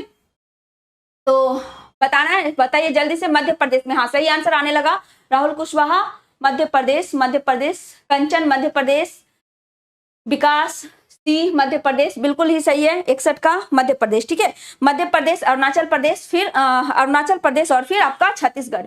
इसका एक तरफ से क्रम क्या होगा, सबसे पहले सबसे ज्यादा मध्य प्रदेश में, उसके बाद आपका अरुणाचल प्रदेश में, ठीक है, अरुणाचल प्रदेश में, और उसके बाद आपका छत्तीसगढ़ में सबसे ज्यादा है, ठीक है। तो यहाँ पे मध्य प्रदेश आपका 61 का सी सही आंसर हो जाएगा। परसेंटेज की दृष्टि से सबसे ज्यादा मिजोरम में, लेकिन सबसे कम कहाँ, आपका हरियाणा में। चलिए 62 में क्या है, किस प्रकार की चट्टान में खनिज का जमाव परत के रूप में मिलता है, आग्नेय में, अवसादी में, रूपांतरित में, या इनमें से किसी में नहीं। 62 का आंसर क्या हो जाएगा, जल्दी से बताएंगे। 62 का आंसर क्या हो जाएगा, हाँ उसका सी सही है, मध्य प्रदेश सही है, उसका सी सही है, मध्य प्रदेश में सही है। ठीक है, चलिए 62 का आपका इनमें से कोई नहीं, ठीक है, इनमें से कोई नहीं। 62 का डी आपका सही आंसर हो जाएगा। खनिज का जमाव परत में न आग्नेय में होता है, ना अवसादी में, ना रूपांतरित में होता है। चलिए क्वेश्चन नंबर आपका 63, क्वेश्चन नंबर 63 क्या है, भारत में स्थापित सबसे पहला सफल लोहा इस्पात उद्योग कौन सा है। भारतीय लोहा और इस्पात company, Bokaro steel limited, Tata लोहा और इस्पात कंपनी, टिस्को, विश्वेश्वरैया लोहा और इस्पात लिमिटेड। आपका कौन सा आंसर हो जाएगा इसका, 63 का, जल्दी से बताएंगे। 63 का आंसर क्या हो जाएगा। भारतीय लोहा इस्पात कंपनी की स्थापना जो है वो पश्चिम बंगाल में 1918 में, पश्चिम बंगाल के बर्नपुर में, आपका मतलब हीरापुर का जो नाम है वहां पे आपका किया गया था। ठीक है, दामोदर नदी घाटी में किया गया था। तो 63 का आंसर क्या हो जाएगा, भारतीय लौह और इस्पात कंपनी। ठीक है, भारतीय लौह और इस्पात कंपनी। सी आंसर कर रहे हैं टाटा लोहा, सी आंसर कर रहे हैं टाटा लोहा और इस्पात कंपनी। टिस्को नहीं, उससे पहले भारतीय लोहा और इस्पात कंपनी की स्थापना की गई थी। भारतीय लोहा इस्पात कंपनी की स्थापना उससे पहले की गई थी। चलिए, उससे पहले भारतीय लोहा और इस्पात कंपनी की स्थापना की गई थी, टिस्को से पहले। Tata iron and steel company की स्थापना उसके बाद हुई है। चलिए 63 का आंसर क्या होगा आपका, 63 का आंसर ए हो जाएगा। और सबसे पहला कहां पे, सबसे पहला आपका बराकर नदी के किनारे आसनसोल में किया गया था 1874 में। इसका आंसर क्या होगा, 63 का ए आपका सही आंसर हो जाएगा, भारतीय लोहा और इस्पात कंपनी। ठीक है, 63 का ए हो जाएगा सही आंसर, बाद में फिर उसे समाप्त कर दिया गया था। चलिए क्वेश्चन नंबर 64, निम्नलिखित में किस उद्योग के कारखानों की संख्या बिहार में सबसे ज्यादा है, यानी बिहार में सबसे ज्यादा कौन सा उद्योग पाया जाता है। कांच का उद्योग, तंबाकू का उद्योग, कागज का उद्योग, या वस्त्र का उद्योग। इसका आंसर सब बता देंगे, 64 का आंसर सब बता देंगे क्या होगा। बिहार में सबसे ज्यादा किस चीज का उद्योग होता है, 64 का आंसर सब बताएंगे। तो सबसे ज्यादा बिहार में आपका कौन सा, तंबाकू उद्योग। ठीक है, यानी बिहार में देख लीजिए कितने तंबाकू लोग खाते हैं, जो जिस वजह से कारखाना भी इतना ज्यादा मात्रा में है, यानी तंबाकू। ठीक है, 64 का बी सही आंसर हो जाएगा। 65 में है, बिहार में कितने अभ्यारण्य हैं। बिहार में कितने अभ्यारण्य है, 45, 12, 40 या 90। ठीक है, इसका आंसर बताना है, क्या हो जाएगा। 65 का आंसर बताना है, क्या हो जाएगा। 65 का आंसर क्या हो जाएगा। बिहार में एक राष्ट्रीय उद्यान और 12 वन्यजीव अभ्यारण्य है।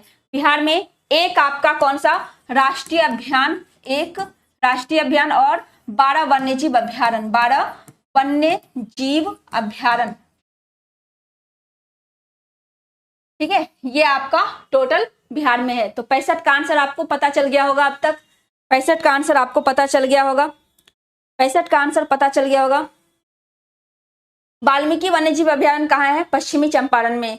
गंगा डॉल्फिन वन्यजीव अभ्यारण्य कहाँ पे है आपका, भागलपुर में। ठीक है, तो इसका आंसर कितना वन्यजीव अभ्यारण्य है, 12 आपके बिहार में वन्यजीव अभ्यारण्य है। गंगा डॉल्फिन अभ्यारण्य कहाँ पे, गंगा डॉल्फिन अभ्यारण्य कहाँ आपका, भागलपुर में। कहाँ, भागलपुर में। ठीक है, चलिए क्वेश्चन नंबर 66, क्वेश्चन नंबर 66 क्या है आपका, क्वेश्चन नंबर 66 है स्तर रंजन विधि में मानचित्र में नीले रंग से किस प्रकार के भाग को दिखाया जाता है, यानी नीला रंग से किस प्रकार का भाग दिखाया जाता है मानचित्र में। ठीक है, तो नीला रंग सबको पता है, पर्वत, पठार, वन क्षेत्र या जलीय भाग। जलीय भाग को किस रंग से दिखाया जाता है, नीले रंग से जलीय भाग को दिखाया जाता है। अगर हम सफेद रंग की बात करें तो सफेद रंग से बर्फीले एरिया को दिखाया जाता है, यानी जो बर्फीला क्षेत्र होता है उसे सफेद रंग से दिखाया जाता है। चलिए 67 और अगर हरे रंग की बात करें तो हरा रंग से आपका जहाँ पे हरियाली वाला एरिया होता है, वन क्षेत्र होता है, उसे दिखाया जाता है। ठीक है, 67 भूकंप या सुनामी से बचाव का निम्नलिखित में कौन सा तरीका ठीक नहीं है? नहीं की बात पूछ रहा है कि भूकंप या सुनामी से बचने का कौन सा तरीका आपका सही नहीं है, सही नहीं की बात पूछ रहा है। चलिए एक एक करके पढ़ते हैं। भूकंप के पूर्वानुमान को गंभीरता से लेना, 67 का जल्दी से आंसर। हाँ, जलीय भाग उसका सही आ रहा है, उसका सही है। रॉकी कुमार डी सही है, राहुल कुशवाहा डी, जलीय भाग सही है आपका, नीतीश डी सही है। चलिए 67 का बताएंगे आंसर क्या होगा। 67 का आंसर क्या हो जाएगा, जल्दी से बताएंगे। चलिए, भूकंप या सुनामी से बचाव का कौन सा तरीका ठीक नहीं है? भूकंप के पूर्वानुमान को गंभीरता से लेना। हाँ, अगर हम भूकंप के पूर्वानुमान को गंभीरता से लेंगे तो बच सकते हैं, ठीक है। भगवान की प्रार्थना करना, ये बिल्कुल ही गलत बात है, ठीक है, ये आपका सही नहीं है। प्रार्थना करने के भरोसे अगर बैठेंगे तो पता चला भूकंप आया और बिल्डिंग के नीचे हम दबके रह गए, ठीक है।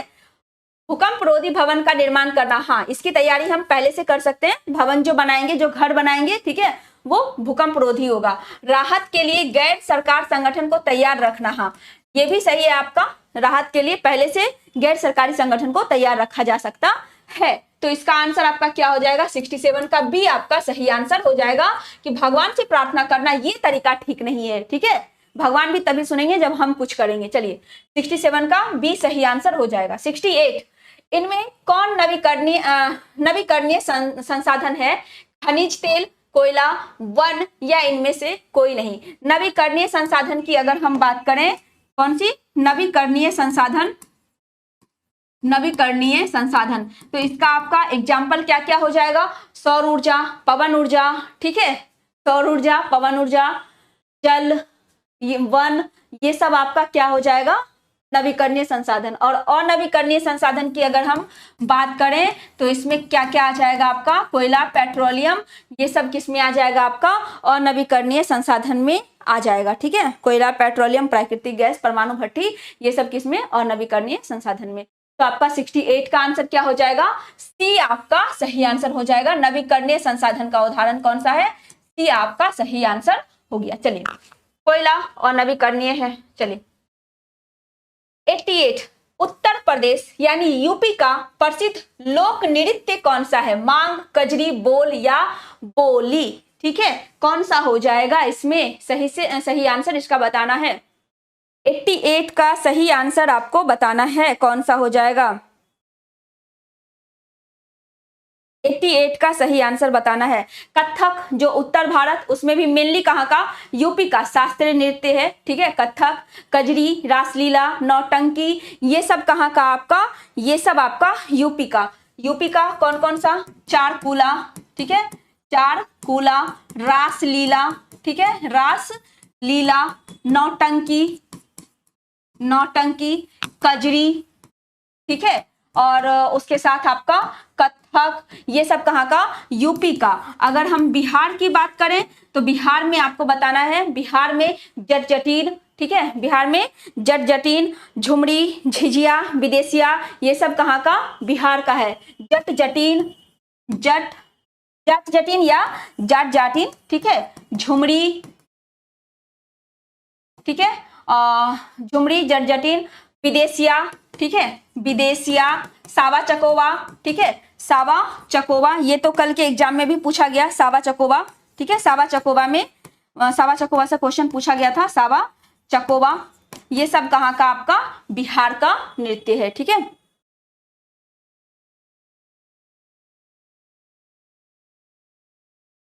रॉकी कुमार, मुझे बहुत अच्छा लगता है सुनने में कजरी सॉन्ग, हाँ, इसीलिए तो वहां का फेमस एक लोक नृत्य है, ठीक है। चलिए, तो 88 का कौन सा हो जाएगा आपका? कजरी सही आंसर हो जाएगा। 88 का बी, ठीक है, 88 का बी आपका सही आंसर हो जाएगा। चलिए 89 क्या है क्वेश्चन? शब्द आयरन किस खेल से संबंधित है? गोल्फ से, जूडो से, पोलो से या टेबल टेनिस से? 89 का आंसर बताना है। आयरन शब्द किससे संबंधित है? चलिए अगले क्वेश्चन पे आते हैं। डांस को छोड़ते हैं, डांस वाला हो चुका अब खत्म, ठीक है। अब आगे बढ़ चुके हैं 89 में। आयरन शब्द किस खेल से संबंधित है? अब डांस से हम लोग आ गए हैं खेल की तरफ, ठीक है।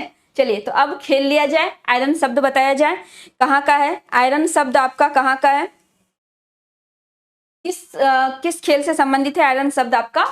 तो ये है आपका गोल्फ से। किससे संबंधित है? गोल्फ से आपका संबंधित है। 89 का ए हो जाएगा। अगर हम क्यू की बात करें तो क्यू किस खेल से संबंधित है? क्यू, जिगर, ये सब आपका बिलियर्ड से संबंधित है। ठीक है, चलिए 89 का आपका ए सही आंसर हो गया। 90, गेटवे ऑफ इंडिया, सभी जानते हैं गेटवे ऑफ इंडिया को कहां पर स्थित है? मुंबई में, चेन्नई में, नई दिल्ली में या जयपुर में?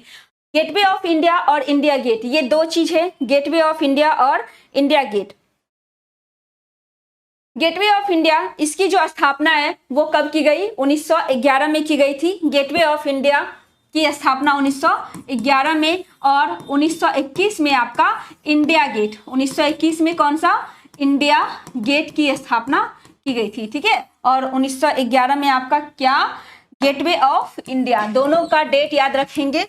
Gateway of India, gateway of India की स्थापना की गई थी। ठीक है, 1911 में, और इंडिया गेट की स्थापना 1921 में। तो ये कहाँ पे है India Gate? Gateway of India आपका कहाँ है? गेटवे ऑफ इंडिया कहाँ है? जल्दी से कमेंट करेंगे। 90 का मुंबई में, 1911 बिल्कुल सही है। मुंबई, मुंबई सही है। नीतीश कुमार सही है। चलिए तो इसका क्या हो जाएगा आंसर आपका? 90 का ए आपका सही आंसर हो जाएगा मुंबई। 90 का ए आपका सही आंसर मुंबई हो जाएगा। ठीक है, चलिए इंडिया गेट कहाँ पे? दिल्ली में। चलिए 91, कारगिल विजय दिवस कब मनाया जाता है? 22 जुलाई, 11 जुलाई, 26 जुलाई या 20 जुलाई को? कारगिल विजय दिवस कब मनाया जाता है? कारगिल विजय दिवस कब मनाया जाता है? जल्दी से बताएंगे, जल्दी से बताएंगे, कारगिल विजय दिवस कब मनाया जाता है?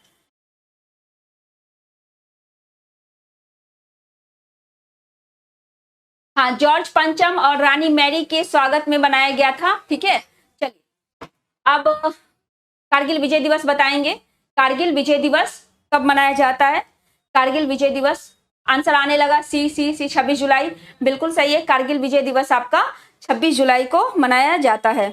ठीक है, तो 91 का आपका आंसर क्या हो जाएगा? सी आपका सही आंसर हो जाएगा। 26 जुलाई आपका कारगिल विजय दिवस मनाया जाता है। चलिए अगले क्वेश्चन की तरफ चलते हैं। कोणार्क मंदिर का देवता कौन है? कोणार्क मंदिर किस देवता को समर्पित है? ठीक है, किस देवता को? सूर्य देवता को, कृष्णा को, शिव को, ब्रह्मा को? ये तो सबको पता होगा, जल्दी से बताएंगे। कोणार्क का जो सूर्य मंदिर है, ठीक है, वो किस देवता को समर्पित है? सूर्य मंदिर है कोणार्क का जो मंदिर, उसे सूर्य मंदिर के नाम से जानते हैं। तो 92 का क्या हो जाएगा आपका? ऑप्शन नंबर ए सही आंसर हो जाएगा। ठीक है, और ब्रह्मा के लिए जो राजस्थान में पुष्कर है वहां पर लगता है मेला। ठीक है, चलिए 93, भूरी क्रांति किससे संबंधित है? भूरी क्रांति भैंसों के विकास से। ऑप्शन पढ़िए कितना इंटरेस्टिंग है। भैंसों के विकास से, भेड़ों के विकास से, सुअर के विकास से। ठीक है, तो भूरी क्रांति किससे संबंधित है? भूरी क्रांति आपकी किससे? उर्वरक से संबंधित है। भूरी क्रांति किससे संबंधित है? उर्वरक के उत्पादन से संबंधित है। 93 का क्या हो जाएगा? सी आपका सही आंसर हो जाएगा। अगर हम श्वेत क्रांति की बात करें तो किससे? दूध से संबंधित है। श्वेत क्रांति किससे? दूध से आपकी संबंधित है। श्वेत क्रांति किससे? दूध से। अगर हम रजत क्रांति की बात करें तो अंडा से संबंधित है। अगर हम गोल क्रांति की बात करें तो गोल क्रांति आलू से संबंधित है। ठीक है, नीली क्रांति की बात करें तो ये आपका मत्स्य से संबंधित है। ठीक है, तो 93 का आंसर क्या हो गया आपका? सी सही आंसर हो गया। चलिए क्वेश्चन नंबर 94, चलने का अधिकार। क्वेश्चन नंबर 94, चलने का अधिकार को लागू करने वाला भारत का पहला राज्य कौन बना है? ठीक है, चलने का अधिकार लागू करने वाला भारत का पहला राज्य कौन सा बना है, ये आपको बताना है। जल्दी से बताएंगे। ये करंट का क्वेश्चन आपका, लागू करने वाला पंजाब पहला राज्य। ठीक है, 94 का डी सही आंसर। चलिए क्वेश्चन नंबर 95, आईसीसी पुरुष T20 वर्ल्ड कप 2024 का ब्रांड एम्बेसडर किसे बनाया गया? इसका तो आंसर सब दे देंगे। जल्दी से क्वेश्चन नंबर 95 का आंसर क्या होगा? चलिए युवराज सिंह। 95 का बी सही आंसर आपका हो गया। 96, हाल ही में किस देश ने पाकिस्तान को हराकर सुल्तान अजलान शाह कप 2024 का खिताब जीता है? जापान, जर्मनी, भारत या नीदरलैंड? 96 का आंसर क्या हो जाएगा? 96 का आंसर क्या हो जाएगा? चलिए 96 का हो जाएगा आपका जापान, जर्मनी, भारत या नीदरलैंड। तो ये होगा जापान ने पाकिस्तान को हराकर सुल्तान अजलान शाह ट्रॉफी 2024 जीता है। तो 96 का ए आपका सही आंसर। चलिए 97, नागरिकता संशोधन कानून CAA के तहत पहली बार कितने लोगों को भारतीय की नागरिकता दी गई थी? 12, 14, 15 या 18? ठीक है, 12, 14, 15 या 18 क्या हो जाएगा आंसर आपका? क्या हो जाएगा आंसर? 14 लोग थे जिसे सबसे पहली बार नागरिकता दी गई थी। 97 का आपका बी सही आंसर हो जाएगा। 97 का बी, हाँ उसका सही आ रहा है। ठीक है, 97 का बी हो जाएगा सही आंसर। नेक्स्ट क्वेश्चन नंबर 98, हाल ही में किस स्टार्टअप को बिहार का best startup of the year का पुरस्कार से सम्मानित किया गया है? ठीक है, एग्रीकस, एग्रोटेक, फ्लोएपिस, ठीक है, मेडिवाइजर प्राइवेट लिमिटेड, गोदरिका डिजिटल लेबर। ठीक है, तो 98 का आपको बताना है आंसर क्या हो जाएगा। 98 का आंसर क्या हो जाएगा? हाँ 14 उसका बिल्कुल सही आंसर आ रहा है। 14 नागरिक को पहली बार नागरिकता उसमें दी गई थी। 98 का आंसर आपका मेडिवाइजर हो जाएगा। ठीक है, मेडिवाइजर 98 का सही आंसर हो गया। चलिए क्वेश्चन नंबर 99, हालिया जारी एक रिपोर्ट के अनुसार बिहार का कौन सा जिला पासपोर्ट जारी करने में राज्य में अव्वल रहा? यानी राज्य में पहला स्थान पासपोर्ट जारी करने में बिहार के किस जिले का नाम रहा है? ठीक है, क्वेश्चन नंबर 99 का आंसर सिवान, अरवल, पटना या गोपालगंज? तो सिवान ऐसा जिला है जो राज्य में सबसे पहले स्थान पे है पासपोर्ट जारी करने में। 99 का ए सही आंसर हो गया। चलिए लास्ट क्वेश्चन आपका, बिहार के किस बालक को हाल ही में इंटरनेशनल चेस फेडरेशन FIDE, ठीक है, FIDE द्वारा कैंडिडेट मास्टर 2024 का टाइटल दिया गया? बिहार का कौन सा लड़का है?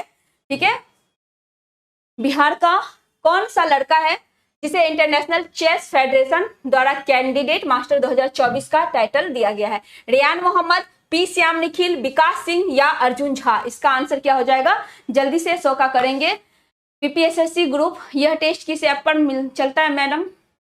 तो ये आपका ऑफलाइन भी चलता है और ऑनलाइन जो प्लेटफॉर्म का आपका ऐप है, एप्लीकेशन है, वहां पे, ठीक है, वहां पे चलता है। 100 का आंसर बताएंगे क्या हो जाएगा? 100 का आपका रेयान मोहम्मद जो है, रेयान मोहम्मद, इन्होंने 2024 का candidate master International Chess Federation के द्वारा जो दिया जाता है उसे जीत लिया है। तो ये आपका आज का लास्ट क्वेश्चन था। किसका? जीके जीएस पोर्शन का, साइंस का अब चलेगा। ठीक है, साइंस का अब आपका चलेगा, तो आप लोग कंटिन्यू जुड़े रहेंगे। इसके बाद जस्ट साइंस का स्टार्ट होने वाला है, तो आप लोग साइंस करेंगे। ठीक है, चलिए फिर मिलते हैं अगले टेस्ट के डिस्कशन के लिए। जय हिंद मेरे प्यारे साथियों। अब साउंड जा रहा होगा, बस 5 से 10 मिनट लगेगा। 5 से 10 मिनट में आपका मैथ समाप्त हो जाएगा। उसके बाद साइंस का डिस्कशन होगा। ध्यान से सुनिएगा, बोला जा रहा है वह छोटी से छोटी संख्या ज्ञात कीजिए जिसे 1000 में जोड़े जाने पे प्राप्त संख्या 15 से पूर्णतः विभाजित है। एक बात बताओगे किससे विभाजित है? तो 15 से पूर्णतः विभाजित है। बच्चे 15 का जो विभाजता का नियम होता है ये याद रखोगे कि 3 और 5 से जिस संख्या में भाग लगेगा वही उसी को 15 पूरा विभाजित कर पाएगा। बच्चे अब सुनने का प्रयास करोगे कि इसमें 6 जोड़ोगे तब 5 का विभाजता का नियम होता है अंतिम में 0 या 5 होना चाहिए। अगर इसमें जोड़ोगे तो कभी 6 तो होगा नहीं, क्योंकि अंतिम में 5 आएगा नहीं। 5 आएगा नहीं तो 15 से भाग लगेगा नहीं। ये 8 भी नहीं हो सकता, ये भी नहीं। एक ही संख्या पॉसिबल है, केवल 5। 5 दोगे तो ये आपका 1005 हो जाएगा, जो कि 3 और 5 दोनों से भाग लग जाएगा और 15 से भाग लग जाएगा उसमें। ठीक है बच्चे, चलिए आगे बताएंगे। बोला गया है किसी खिलौने पर 30% छूट देने पर इसका दाम 30 रुपया कम हो जाता है। बउआ आप बताओगे 30 रुपया कम हो जाता है। एक बात बताओगे, दुनिया में कोई भी चीज अपने आप में 100% होता है? आप 30% कम किए तो दाम में, तो ये कम का तुलना कमी से करेंगे, ये 30% की तुलना 30 से करेंगे, कमी का तुलना कमी से करेंगे, 30% का तुलना 30 से करेंगे। 1% की मान 1 होगा। बच्चे आप जानते हैं कि दुनिया में कोई भी चीज 100% होता, 100% मतलब 100, तो वह जो संख्या था वो क्या था, 100 था। लेकिन बोला गया 30 रुपया कम हो गया है, तो खिलौने का नया मूल्य बताओ। तो ये शुरुआत में दाम था 100 रुपया, अभी 30% छूट देने के बाद 30 रुपया कम हो गया, तो दाम कितना रहा होगा नया मूल्य, तो 70 रुपया रहा होगा। कितना रहा होगा, 70 रुपया रहा होगा। बच्चे आप बताएंगे उस त्रिभुज का क्षेत्रफल ज्ञात कीजिए जिसकी भुजाएं 5, 12 तथा 13 सेंटीमीटर हो। एक त्रिभुज है और यह त्रिभुज देखकर ही लग गया कि राइट एंगल ट्रायंगल होगा। क्यों, क्योंकि 5, 12, 13 एक ट्रिपलेट बनाता है। 5, 12, 13 ये ट्रिपलेट, मतलब ये कर्ण स्क्वायर बराबर में लंब स्क्वायर प्लस आधार स्क्वायर, ये हो जाएगा, उसी को हम लोग ट्रिपलेट कहते हैं। तो त्रिभुज की क्षेत्रफल क्या होता है सर, 1/2 आधार गुना ऊंचाई। आधार 5 है, ऊंचाई 12 है। ये काटोगे तो ये 6, 6 पंचे 30, 30 वर्ग सेंटीमीटर हो जाएगा। 30 वर्ग सेंटीमीटर, सॉरी ऑप्शन क्या हो जाएगा, डी। ऑप्शन क्या होगा बच्चे, डी। बहुत बढ़िया। चलिए सभी बच्चे का आंसर आ रहा है। ये बताओगे समचतुर्भुज जिसे रोम्बर्स बोला जाता है, आप मुझे बताओगे समचतुर्भुज का क्षेत्रफल क्या होता है सर, 1/2 पहला विकर्ण गुना दूसरा विकर्ण। 1/2 गुना, नाम बोलिए, ठीक है बउआ, आपका नाम हम बोल देते हैं। अमृता कुमारी बोल रही सर, नाम बोलिए। कंचन कुमारी का डी आया। चलिए अर्जुन कुमार, ठीक है।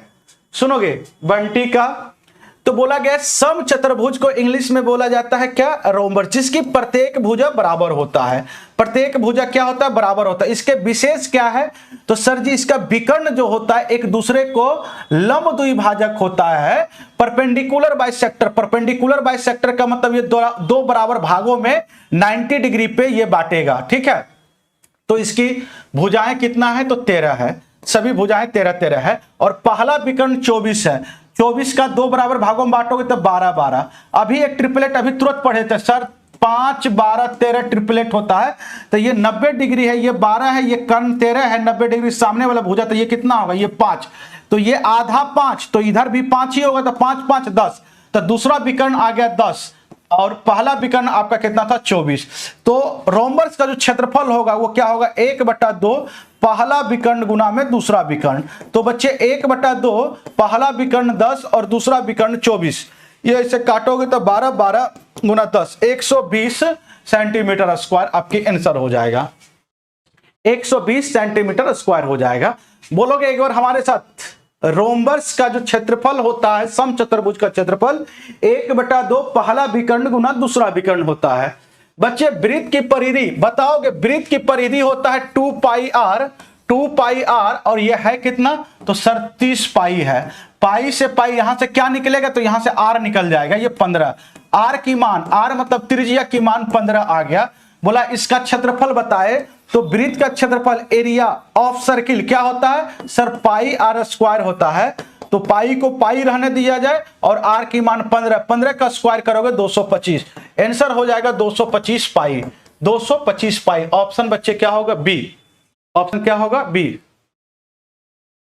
सर नहीं समझ में आया, नीतीश भाई साहब कौन सा क्वेश्चन आपको नहीं समझ में आया, बताओगे, जल्दी से बोलो कौन सा क्वेश्चन समझ में नहीं आया।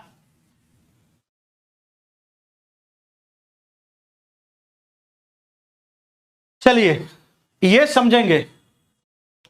बोला गया है एक गोला जिसकी त्रिज्या r है, त्रिज्या r है। आप जानते हैं ये गोला होता है, गोला स्फेयर। गोला की आयतन क्या हो गया, सुनोगे, गोला की आयतन होता है 4/3 पाई आर क्यूब।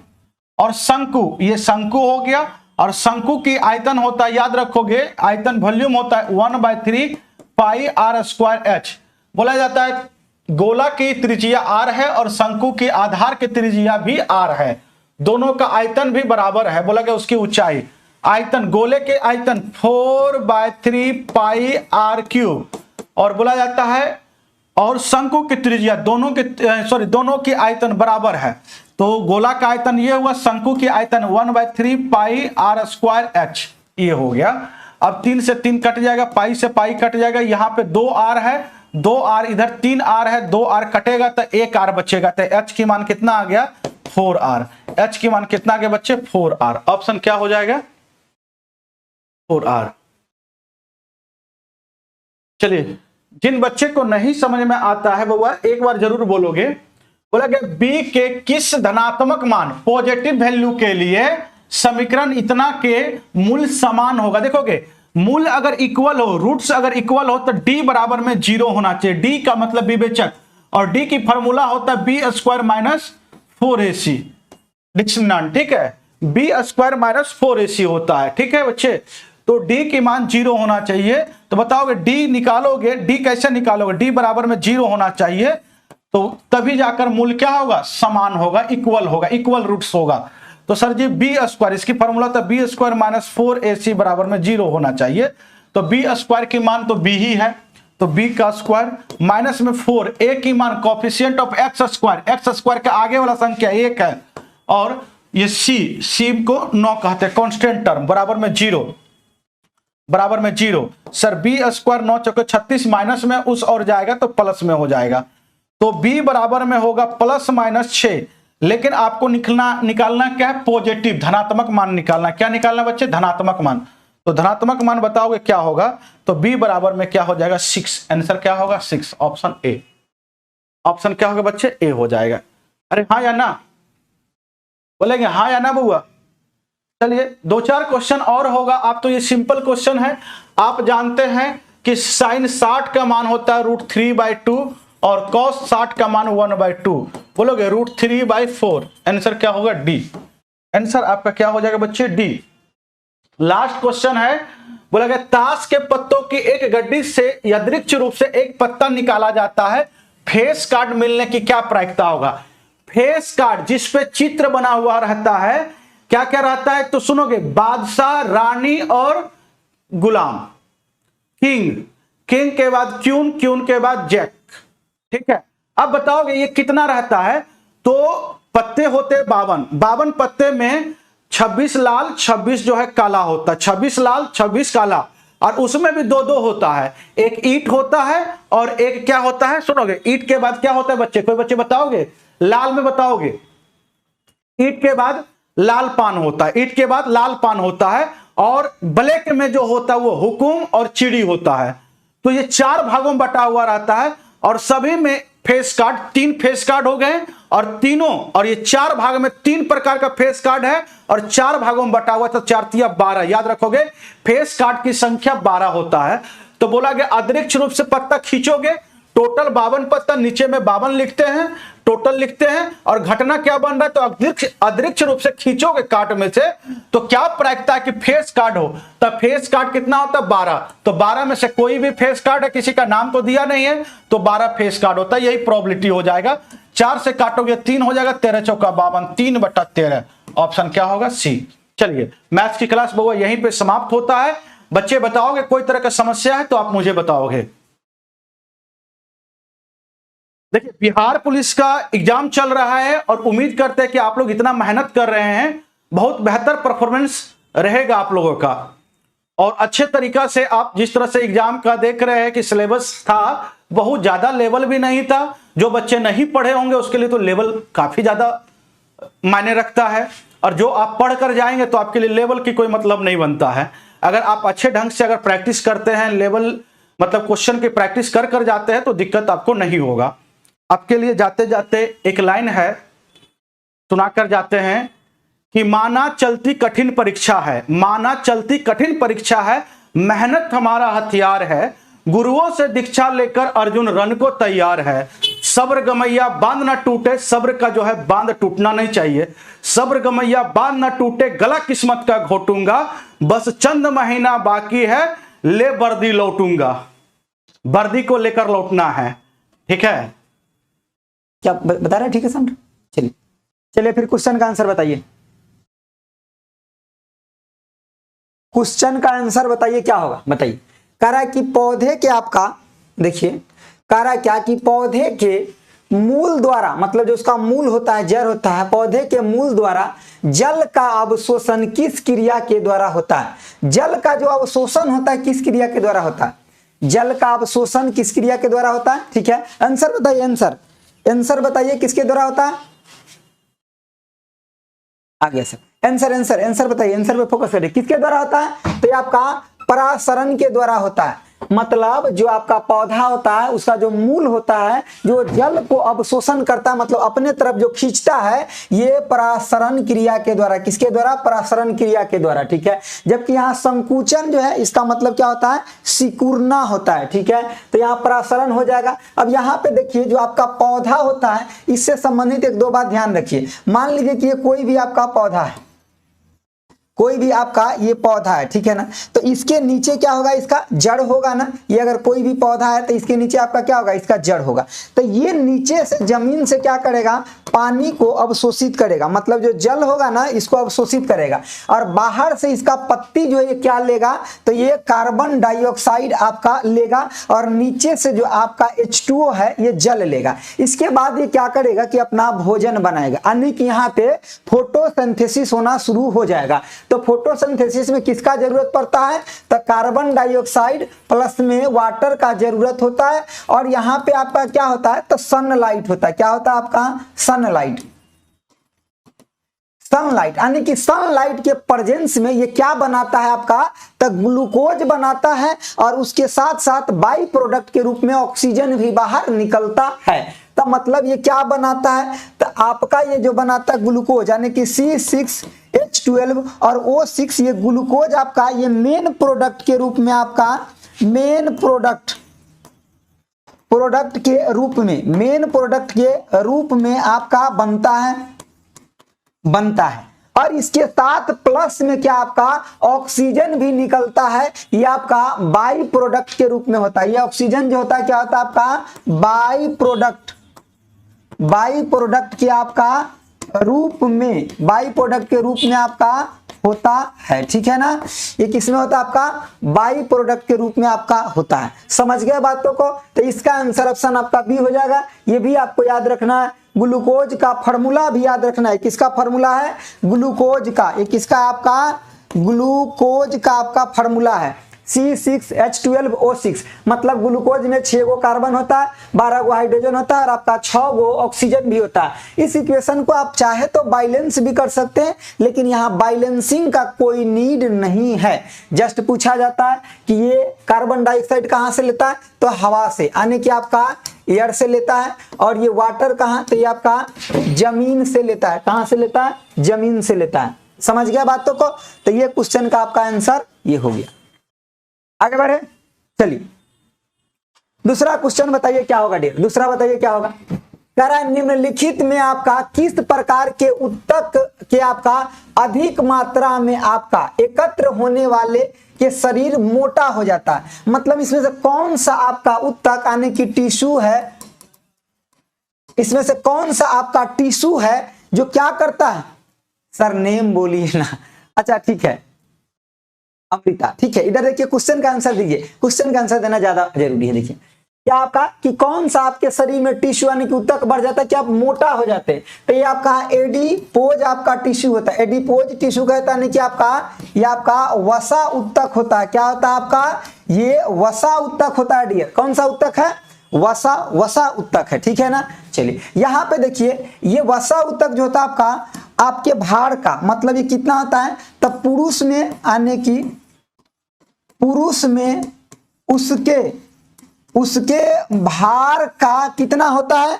तो पुरुष में उसके भार का कितना? 15 से या 10 से 15% होता है। कितना होता है? 10 से आपका 15% होता है। कितना होता है? 10 से 15%। जबकि यही चीजें वसा उत्तक किसमें? महिला में। यही आपका यानी कि महिला में आपका कितना होता है? महिला में उसके आने की भार का कितना होता है? तो ये आपका 15 से 20% होता है। कितना आपका? 15 से कितना आपका? तो 20% तक होता है। समझ गए? तो ये पुरुष में अलग होता है और महिला में आपका भार का, मतलब ये पुरुष के अंदर जो होता है आपका फैट आने की एडिपोज टिश्यू कम होता है, जबकि आपका महिला में ज्यादा होता है, ठीक है ना। सरबर बात नहीं बोलते हैं के लिए, जिसको क्वेश्चन सही है उसको आपने बोली। अच्छा ठीक है, चलिए कोई बात नहीं है। आप क्वेश्चन का आंसर देते चलिए। इसका क्या हो जाएगा? ऑप्शन आपका ए हो जाएगा। अगला बताइए। अगला कह रहा है कि आपका यूग्लिना को किस जगत में रखा जाता है? युगलिना को किस जगत में रखा जाता है बताइए, किस जगत में रखा जाता है? तो युगलिना को प्रोटिस्टा में रखा जाता है। किसमें आपका रखा जाता है, ठीक है। और ये युगलिना जो होता है आपका क्या होता है पता है? यूकैरियोटिक होता है। कैसा होता है आपका? यूकैरियोटिक होता है। कैसा होता है आपका? यूकैरियोटिक होता है। जबकि आपका मोनेरा जो होता है ये कैसा होता है आपका? प्रो आपका कैरियोटिक होता है, प्रोकैरियोटिक होता है। मतलब ये आपका अच्छा पूरा डेवलप सेल नहीं होता है, ठीक है ना। 7 का आंसर बी, ठीक है। इनमें ज्यादा, हाँ ज्यादा होता है, उनमें ज्यादा होता है, ठीक है। अगला देखिए, तो ये क्या होता है ना, मतलब पूरा डेवलप सेल नहीं होता, जबकि ये आपका पूरा डेवलप सेल होता है, ठीक है ना। तो ये बात आपको ध्यान रखना है। अगला देखिए, अगला आप ये समझ गया ना कि आपका युगलिना जो होता है आपका क्या होता है? यूकैरियोटिक होता है। और ये आपका किसमें आता है? प्रोटिस्टा ग्रुप में आपका ये आता है, ठीक है ना। ओके, समझ गए। चलिए अगला देखिए, अगला आपका क्या है कि 2 या अधिक फसलों को एक साथ आपका उगाने की क्रिया क्या कहा जाता है? मतलब 2 या 1 से अधिक फसल को अगर एक साथ उगाते हैं ना तो उसको क्या कहते हैं? उसको क्या कहेंगे? 2 या अधिक फसल को एक साथ उगाएंगे तो क्या कहेंगे? उसको मिश्रित आपका फसल उत्पाद कहते हैं। क्या कहते हैं? मिश्रित फसल उत्पाद कहते हैं। कहने का मतलब जैसे कि गेहूं के साथ तन का सरसों भी कहते कहते छीट देते हैं ना, तो गेहूं हो गया और सरसों भी हो गया। आलू में भी थोड़ा सा सरसों भी डाल देते हैं, तो दोनों एक के साथ उगा लेते हैं। उसको क्या कहते हैं? मिश्रित फसल कहते हैं। क्या कहते हैं? मिश्रित फसल कहते हैं, ठीक है ना। चलिए अगला देखिए, संकर तो कहने का संकरण तो अलग होगा, संकर एक होता है, ठीक है ना। चलिए अगला देखिए, अगला आपका 73 नंबर क्वेश्चन है। क्या कह रहा है समझिए डियर। कह रहा है कि श्वसन की क्रिया में खाद्य पदार्थ का क्या होता है? जो आप खाद्य पदार्थ है यानी कि जो आपका फूड है, ये श्वसन की क्रिया में क्या होता है? जब आप सांस लेते हैं ना तो जो भी आप खाना खाए हैं उसका क्या होता है पता है? उसमें ऑक्सीजन जुड़ता है, मतलब उसका ऑक्सीकरण होता है। समझिए बातों को। जब ऑक्सीकरण होगा मतलब उसका क्या होगा? विघटन होगा। जो बड़का बड़का रोटी खाए हैं वो टूट के छोटका छोटका होगा। समझिए बातों को। मतलब यहाँ क्या होता है? फूड का क्या होता है? ऑक्सीडेशन होता है, यानी कि ऑक्सीकरण होता है। क्या होता है आपका? ऑक्सी आपका करण होता है। फूड का क्या होता है आपका? ऑक्सीकरण यानी कि ऑक्सीडेशन होता है। और यहां पर क्या होता है आपका? यहां पर ऑक्सीजन जुड़ता है। क्या होता है?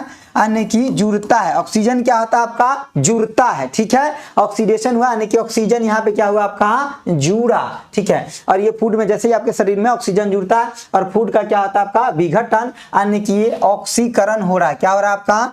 ऑक्सीकरण हो रहा है फूड का। ऑक्सी आपका करण हो रहा है। क्या हो रहा है? ऑक्सीकरण। ऑप्शन आपका क्या हो गया? सी हो गया, ठीक है ना। चलिए अगला बताइए क्या कह रहा है कि हार्मोन स्रावित होता है। देखिए हार्मोन तो आपका स्रावित कहिएगा तो दोनों से होता है, लेकिन मेनली जो होता है जनरली आपका कहां से? अंतःस्रावी ग्रंथि से होता है। कहां से होता है? जनरली, यानी कि जनरली जो होता है, जनरली आपका हार्मोन का जो होता है, जनरली आपका हार्मोन का स्रावित जो होता है ये कहां से होता है? तो अंतःस्रावी ग्रंथि से होता है। हालांकि जैसे कि पैनक्रियाज से क्या होता है?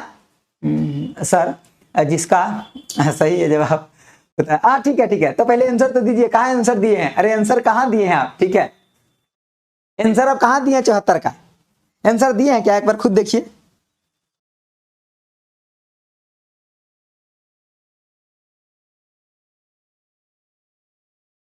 चलिए यहां देखिए, जो आपका अग्नाशय जो होता है, अग्नाशय का नाम सुने? पैनक्रियाज का अग्नाशय जो होता है आपका,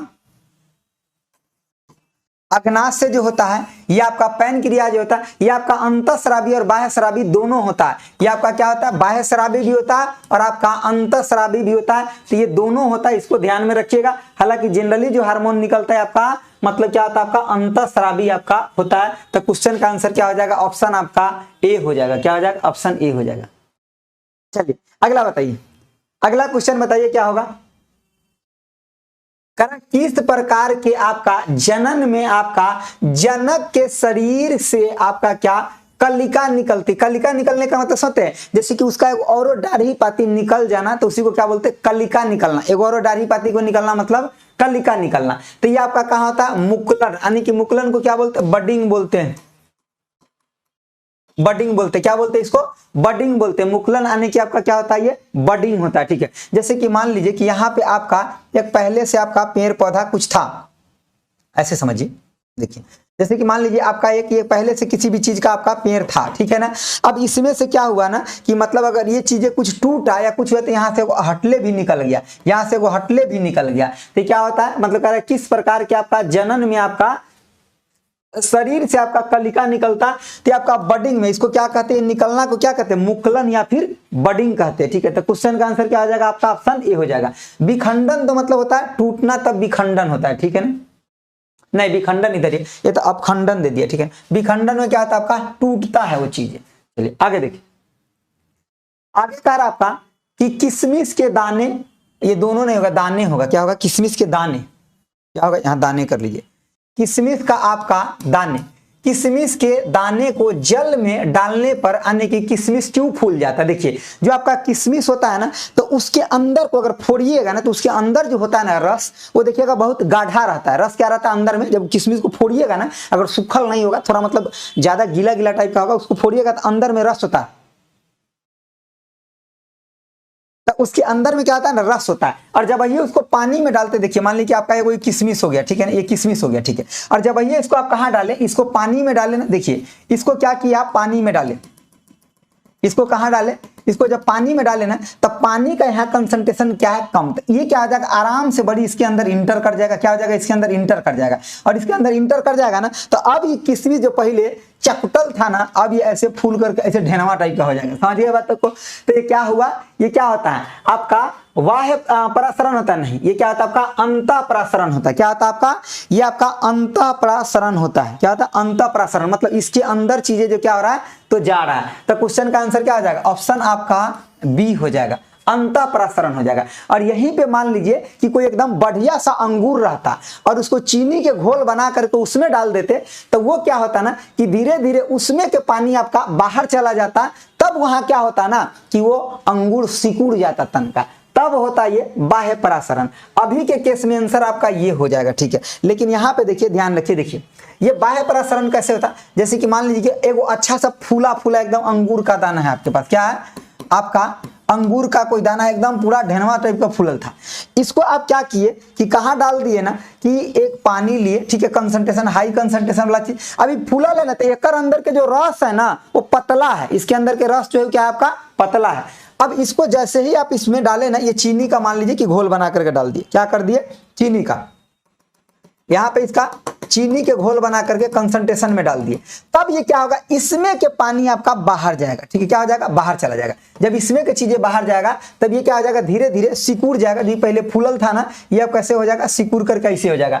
तब आपका क्या होगा, अन्य की बाह्य परासरण के कारण ये चीजें होता है। और ये किसके लिए फूल जाता है, ये अंतःपरासरण के कारण ये होता है, ठीक है, समझ गए बातों को। सर मैं 9 दिसंबर 2022 को और सीटेट आप आकर के, अगर आपका ज्यादा डाउट है सीटेट से संबंधित, यहाँ ऑफिस में आकर के मिल लीजिए, ठीक है ना, ऑफिस में आकर मिल लीजिए, ठीक। इतना कुछ बताना अभी पॉसिबल थोड़ा होगा। अगला देखिए, अगला आपका क्वेश्चन फिजिक्स का है, कह रहा है क्या कि जब आपका 21 न्यूटन के एक बल 3 किलोग्राम द्रव्यमान पर अगर लगाया जाता है तो उत्पन्न आपका त्वरण क्या होगा। सबसे पहले बात किसका कर रहा है, तो आपका फोर्स। फोर्स क्या होता है आपका, तो मास इंटू एक्सेलरेशन होता है। अब फोर्स दिया है कितना आपका, तो 21 न्यूटन, और मास कितना दिया है, 3 आपका केजी। तो कहने का मतलब एक्सेलरेशन क्या हो जाएगा, तो ए इक्वल टू आपका क्या हो जाएगा, अन्य की 21/3 कितना हो जाएगा आपका 21/3 अन्य की 7 आपका मीटर पर सेकेंड स्क्वायर। तो ये बड़ा आसान क्वेश्चन था। अब बिहार पुलिस का कल का क्वेश्चन भी देखिएगा तो सब आसान था, ठीक है ना, सब आसान था। तो आंसर क्या आ जाएगा आपका, ऑप्शन आपका सी हो जाएगा, 7 मीटर पर सेकंड। अब यहाँ याद आपको और क्या क्या रखना है, तो आप याद रखिए कि बल का जो आपका यूनिट होता है क्या होता है आपका, न्यूटन होता है। और इसका अगर डायमेंशनल फॉर्मूला लिखिए तो क्या हो जाता है, ये आपका मास इंटू एक्सेलरेशन। मास के लिए आपका क्या होता है, तो मास के लिए केजी होता है और एक्सेलरेशन के लिए आपका मीटर पर सेकेंड स्क्वायर। तो ऐसे भी कई बार पूछ लेता है कि बल का यूनिट क्या होता है, तो ये आपका मास इंटू केजी पर मीटर स्क्वायर। ये भी आपका बल का कौन सा यूनिट है, तो एसआई आपका यूनिट है। कौन सा यूनिट है बल का? एसआई यूनिट है। समझ गए? अब इसको डायमेंशनल फार्मूला कैसे लिख सकते हैं? तो मास के लिए एम होता है, मीटर के लिए एल होता है और सेकंड के लिए आपका टाइम का स्क्वायर, मतलब एम एल टी माइनस आपका 2 हो जाएगा। क्या हो जाएगा? एम एल टी माइनस 2 हो जाएगा। समझ गए बातों को? क्या हो जाएगा? एम एल टी माइनस 2 हो जाएगा। ठीक है ना? चलिए आगे बढ़े। ठीक है, तो ये भी आपको डायमेंशनल फार्मूला भी इसका याद रखना है और इसका ऐसा यूनिट ये है। क्वेश्चन का आंसर ऑप्शन आपका सी हो जाएगा। क्या हो जाएगा? सी सी सी सी हो जाएगा। अगला देखिए, अगला कह रहा देखिए बल का यूनिट पूछ लिया ना, मतलब बल क्या होता है? मास इंटू में एक्सेलरेशन। इसी को क्या लिखेंगे? तो केजी इंटू में मीटर पर आपका सेकेंड स्क्वायर। ये ढूंढ लीजिए, जहां भी होगा ये आपका सही हो जाएगा। कह रहा है किलोग्राम मीटर पर सेकेंड स्क्वायर, यहाँ कह रहा है आपका किलोग्राम मीटर, आपका ये दोनों हटले कर दिया। ठीक है, ये आपका सेकेंड कर दिया, खत्म हो गया। केजी आपका यहाँ देखिए हटले कर दिया ना, किलोग्राम के साथ ही आपका क्या होगा? मीटर होगा। ठीक है ना, ये अलग कर दिया। ऑप्शन आपका बी हो जाएगा, किलोग्राम आपका मीटर पर सेकेंड स्क्वायर। ठीक है, ऑप्शन क्या हो जाएगा आपका? 25 अगस्त। क्या 25 अगस्त जी। अगला बताइए, अगला आपका क्वेश्चन क्या है? कह रहा है किसी आपका गतिशील पिंड का वेग अगर आधा कर दिया जाए तो उसका गतिज ऊर्जा क्या होगा? कोई भी गतिशील पिंड है, मान लीजिए कि आपका ये वस्तु है, ठीक है, गतिशील आपका पिंड है, ये आपका क्या हो रहा है? आगे की तरफ बढ़ रहा है, तब मास इसके अंदर m होगा और वेग क्या होगा आपका v, अन्य कि ये क्या होगा? इसका वेलोसिटी हो गया, अन्य कि हम हिंदी में लिख देते इसको क्या कहते हैं? हम वेग कहते हैं। समझ गए बातों को? इसको क्या कहते हैं? वेग हो गया ये। अगर हम इसको थोड़ा सा अगर ध्यान से देखिएगा तो यहाँ पे अगर हम आपसे इसका संवेग पूछे, यानी कि गतिज ऊर्जा पूछे, क्या गतिज ऊर्जा, गतिज अगर हम ऊर्जा की बात करें, काइनेटिक एनर्जी क्या होता है? तो सर हाफ एम आपका वी स्क्वायर होता है। और ये वेग को क्या कर रहा है? तो कह रहा है वेग को आधा कर दिए। तो पहले हमारा ये था, अब वेग को आधा करेंगे तो क्या हो जाएगा आपका? काइनेटिक एनर्जी में हाफ, मास को कुछ नहीं कर रहा है, रहने देंगे, कर किसको रहा है? वेग को आधा, मतलब अब v बटा में 2 हो जाएगा। इसका स्क्वायर करेंगे ना तो क्या हो जाएगा? 1/2 mv और बटे में 4 हो गया। इसके मतलब नीचे 4 आ गया, तो इसके मतलब पहले था उसका कितना रह गया? 1/4 रह गया। कितना रह गया? 1/4 रह गया। ठीक है, पहले का क्या हो गया आपका? 1/4 आपका रह गया। क्या हो गया? पहले का 1/4 हो गया। ठीक है, कितना हो गया? पहले का 1/4 हो गया। सर समझ गए बातों को? ठीक है, समझ गया ना? चलिए, तो पहले का कितना रह गया? आप 1/4 रह गया। आप याद रखिएगा गतिज ऊर्जा के लिए फॉर्मूला ये है, अगर स्थितिज ऊर्जा पूछता है, स्थितिज अगर ऊर्जा पूछता है, स्थितिज ऊर्जा पूछता है, अन्य कि आपका पोटेंशियल एनर्जी की बात करता है, तो ये क्या होता है आपका? mgh होता है। क्या होता है? mgh होता है। क्या होता है आपका? mgh होता है, जो आपका पोटेंशियल एनर्जी होता है, जहां m क्या है? उस वस्तु का मास है, g क्या है? तो नीचे लगने वाला आपका ग्रेविटी है, और आपका h क्या है? तो कितना हाइट पे आपका रखा हुआ था। ठीक है, चलिए अगला देखिए। अगला आपका क्या है समझिए, कह रहा है कि आपका केपलर ने खोज कर ज्ञात किया कि ग्रह के आपका यानी कि परिक्रमा की कक्षाओं की आपका आकृति कैसा है।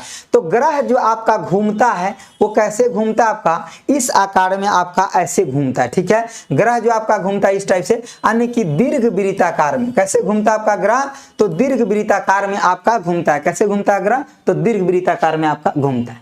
अगला क्वेश्चन देखिए, अगला आपका 81 नंबर क्वेश्चन है। क्या कह रहा है समझिए, कह रहा है क्वेश्चन आपका अति चालक यानी कि पूर्णता यानी कि प्रदर्शित करता है, इसमें से कौन है जो अति चालक आपका पूर्णता प्रदर्शित करता है? बताइए कौन है आपका? तो ये आपका हो जाएगा प्रतिचुंबकीय। प्रतिचुंबकीय बोले तो आपका डाई मैग्नेटिक। क्या हो जाएगा आपका? Diamagnetic. ठीक है, और ये आपका अनुचुंबकीय बोले तो आपका पैरामैग्नेटिक। क्या हो जाएगा? पैरामैग्नेटिक। और लौह चुंबकीय बोले तो आपको फेरोमैग्नेटिक। फेरो आपका मैग्नेटिक। अब सबका उदाहरण बहुत इंपॉर्टेंट है, ध्यान रखिएगा। सर इसका उदाहरण क्या होगा, उसका क्या होगा, उसका क्या होगा, सबको बताते देखिए। इसका उदाहरण जो होता है आपका प्रतिचुंबकीय का जो उदाहरण होता है, ये होता है आपका जैसे कि आपका सोना हो गया, चांदी हो गया, तांबा हो गया, तांबा हो गया। ठीक है, तो सोना, चांदी, तांबा, हीरा हो गया, ये सब किसका? इसका हो गया। लौह चुंबक का क्या हो जाएगा? तो आयरन हो गया, निकेल हो गया, कोबाल्ट हो गया, उसके बाद इस्पात होता है, इस्पात हो गया, तो ये सब आपका क्या है, लौह चुंबकीय का। और आपका पैरामैग्नेटिक का क्या हो गया, तो ऑक्सीजन होता है। ऑक्सीजन के बाद जो होता है, जितने के लास्ट में म लगा हो गया, जिसके लास्ट में म, जैसे कि आपका सोडियम हो गया, ठीक है ना, यानी कि सोडियम ऐसे लिख लीजिए, सोडियम हो गया, ठीक है ना, प्लेटिनम हो गया, प्लेटिनम हो गया, ठीक है। तो इस टाइप के जिसके भी लास्ट में आपका म लगा रहेगा ना, ये सब आपका इसी का उदाहरण हो जाता है। और दूसरी बात, ऑक्सीजन भी आपका यही होता है, अणुचुंबकीय ही होता है। क्या होता है आपका, अणुचुंबकीय ही होता है। तो इस बात को आप थोड़ा ध्यान रखिएगा, ठीक है ना, ठीक है। ये एग्जाम्पल याद रखिएगा, ये आपका लौह चुंबकीय कई बार एग्जाम में पूछा गया है, ठीक है ना, कई बार एग्जाम में पूछा गया। अगला बताइए, अगला कह रहा है कि कौन सा समीकरण इसमें से संतुलित है, यानी कि बाइलेंस है। बाइलेंस के मतलब क्या होता है कि दोनों साइड आपका एलिमेंट की संख्या क्या होना चाहिए, समान होना चाहिए। दोनों साइड क्या होना चाहिए, एलिमेंट की संख्या आपका समान होना चाहिए। बाइलेंस संतुलित का मतलब क्या है कि नंबर ऑफ आपका एलिमेंट दोनों साइड क्या होना चाहिए, तो समान आपका होना चाहिए। नंबर ऑफ एलिमेंट जो है आपका दोनों साइड क्या होना चाहिए, समान होना चाहिए। क्या होना चाहिए, दोनों साइड समान होना चाहिए। तो देखिए यहां पे आपका कितना है, तो 2 गो है आपका, तो यहां भी आपका 2 गो हो गया। यहाँ हाइड्रोजन क्या गो है, 4 गो, यहाँ 4 गो मिल गया, ऑक्सीजन 2 गो है, 2 गो मिले, मतलब ऑप्शन आपका क्या हो जाएगा, B B B B B B B हो जाएगा। क्या हो जाएगा, बी हो जाएगा, ठीक है ना। चलिए आगे देखिए, ये सब हम पढ़ा चुके हैं, ये सब पढ़ाए हुए, जब केमिस्ट्री पढ़ाया तो सब पढ़ाया। देखिए कह रहा बेकिंग सोडा, यानी कि सोडियम बाइकार्बोनेट की बात कर रहा है। किसका, आपका सोडियम बाइकार्बोनेट, सोडियम बाइकार्बोनेट, ठीक है ना। बेकिंग पाउडर की अगर बात करें तो बेकिंग पाउडर का एक आपका अवयव मतलब सोडियम बाइकार्बोनेट है। तो दूसरा इसका क्या है, तो दूसरा आपका टार्टरिक अम्ल है। क्या आपका, दूसरा आपका टार्टरिक अम्ल है, ठीक है ना। तो ऑप्शन आपका सी हो जाएगा। सोडियम बाइकार्बोनेट का फॉर्मूला भी याद रखिएगा, तो NH और CO आपका 3 होता है। देखिए सोडियम कार्बोनेट जो हो जाता है ना, वो दूसरा चीज होता है, धोवन सोडा हो जाता है।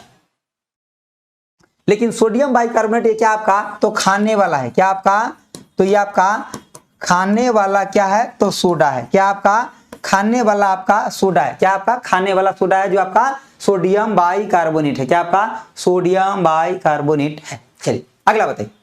और यहाँ पे देखिए चूना जल है। चूना जल का मतलब क्या होता है आपका, तो कैल्शियम हाइड्रोक्साइड है। क्या आपका, कैल्शियम हाइड्रोक्साइड, ये क्या आपका, कैल्शियम हाइड्रोक्साइड है। क्या आपका, कैल्शियम हाइड्रोक्साइड है, ठीक है ना। ये भी आपका याद रखिए। एसिटिक अम्ल की बात करें तो CH3COOH, ये आपका एसिटिक अम्ल हो जाएगा, जो बीक एसिड कहलाता है। क्या कहलाता है आपका, बीक एसिड कहलाता है।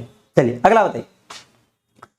अगला आपका क्वेश्चन कह रहा है कि चांदी के आपका चम्मच को लंबे समय तक खुले वायु में छोड़ देने पर उसकी आपका सतह काली हो जाती है। निम्नलिखित में से किस आपका यौगिक के बने के कारण ऐसा होता है। तो देखिए आपका क्या होता है कि जैसे ही आपका सिल्वर जो होता है ना, ये क्या होता है आपका, सिल्वर जो होता है ये वायुमंडल में जो आपका सल्फर जो होता है ना अवेलेबल, तो वायुमंडल में सल्फर जो होता है उसके साथ ये क्या करता है, अभिक्रिया कर लेता है और ये बना देता है आपका Ag2, यानी कि Ag2, और ये मतलब ये आपका सिल्वर सल्फाइड बना देता है। क्या बना देता है आपका, सिल्वर आपका सल्फाइड आपका बना देता है। क्या बना देता है, सिल्वर सल्फाइड ये आपका बना देता है। ये आपका 2 मोल होता है, ये ऐसे आपका बन जाता है, रिएक्शन हो जाता है। समझ गए बातों को, ठीक है।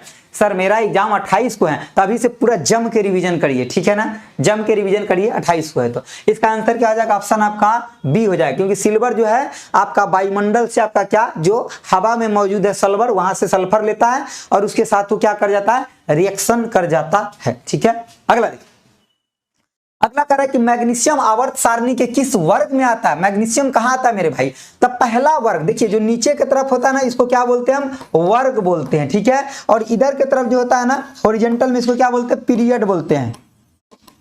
ये वर्ग कितना होता है 18 होता है, और पीरियड कितना होता है आपका ये 7 होता है, ठीक है। तब पहला आपका इसमें कौन कौन सा आएगा, पहला में तो जैसे कि हाइड्रोजन आ गया आपका, लिथियम आ गया, सोडियम आ गया, तो ये सब पोटेशियम आ गया, तो पहला में होता है। दूसरा में आपका क्या होता है, तो बेरिलियम हो गया, मैग्नीशियम हो गया, कैल्शियम हो गया। तो दूसरा में कौन सा आएगा, देखिए दूसरा वर्ग। मैग्नीशियम आपका कहाँ आ रहा है, देखिए तो मैग्नीशियम सर दूसरा वर्ग में आएगा। अगर बेरिलियम रहता तो ये भी कहाँ था, दूसरा में। बेरियम रहता तो ये भी दूसरा में। कैल्शियम रहता तो ये भी आपका दूसरा में। पहला में आपका हाइड्रोजन, लिथियम, आपका सोडियम और पोटेशियम ये रहता था, ठीक है। चलिए ठीक है, ओके डियर, समझ गए बातों को। तो इसका आंसर क्या हो जाएगा, ऑप्शन आपका बी हो जाएगा। अगला बताइए, अगला आपका 86 नंबर क्वेश्चन क्या कर रहा है, देखिए 86 नंबर कह रहा है क्योटो प्रोटोकॉल किस गैस के उत्सर्जन के आपका स्तर में कमी लाने का आपका लक्ष्य बनाया गया।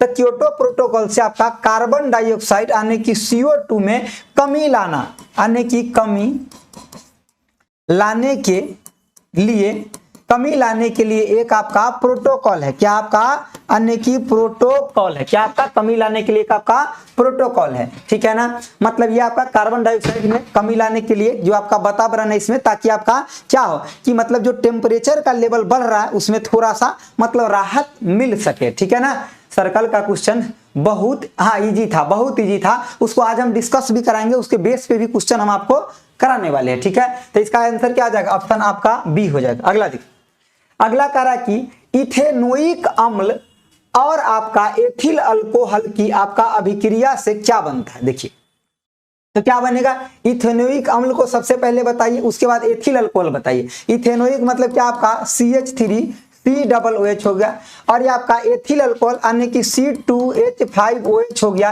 ये आपका एथिल अल्कोहल है। इससे क्या बनेगा आगे, तो देखिए एगो तो आपका वाटर बाहर निकल जाएगा, जो एगो यहाँ से हाइड्रोजन, एगो यहाँ से आपका OH, मतलब आपका H2O, और बाकी को आप जोड़ दीजिए, जैसे कि आपका CH3 और COO, और उसके बाद क्या C2H5 आपका हो जाएगा। ये जो बनता है कौन सा ग्रुप है आपका, एथिल आपका सेटिटेट है, मतलब क्या आपका ईस्टर वाला आपका ये ग्रुप बन गया। ऑप्शन आपका क्या हो जाएगा, ए हो जाएगा। क्या हो जाएगा, एथिल आपका सेसिटेट है, ठीक है ना, मतलब ईस्टर ग्रुप आपका ये बन जाएगा, ठीक है। चलिए अगला देखिए, समझ गया बातों को, समझ गया ना। चलिए तो ये आपका आज का लास्ट क्वेश्चन था, ठीक है ना। ये आपका आज का कौन सा क्वेश्चन था आपका, तो लास्ट क्वेश्चन था, इसका आंसर आपका ऑप्शन ए हो जाएगा। चलिए आज के लिए इतना ही रखते हैं। Thanks for watching, okay bye, जय हिंद दोस्तों।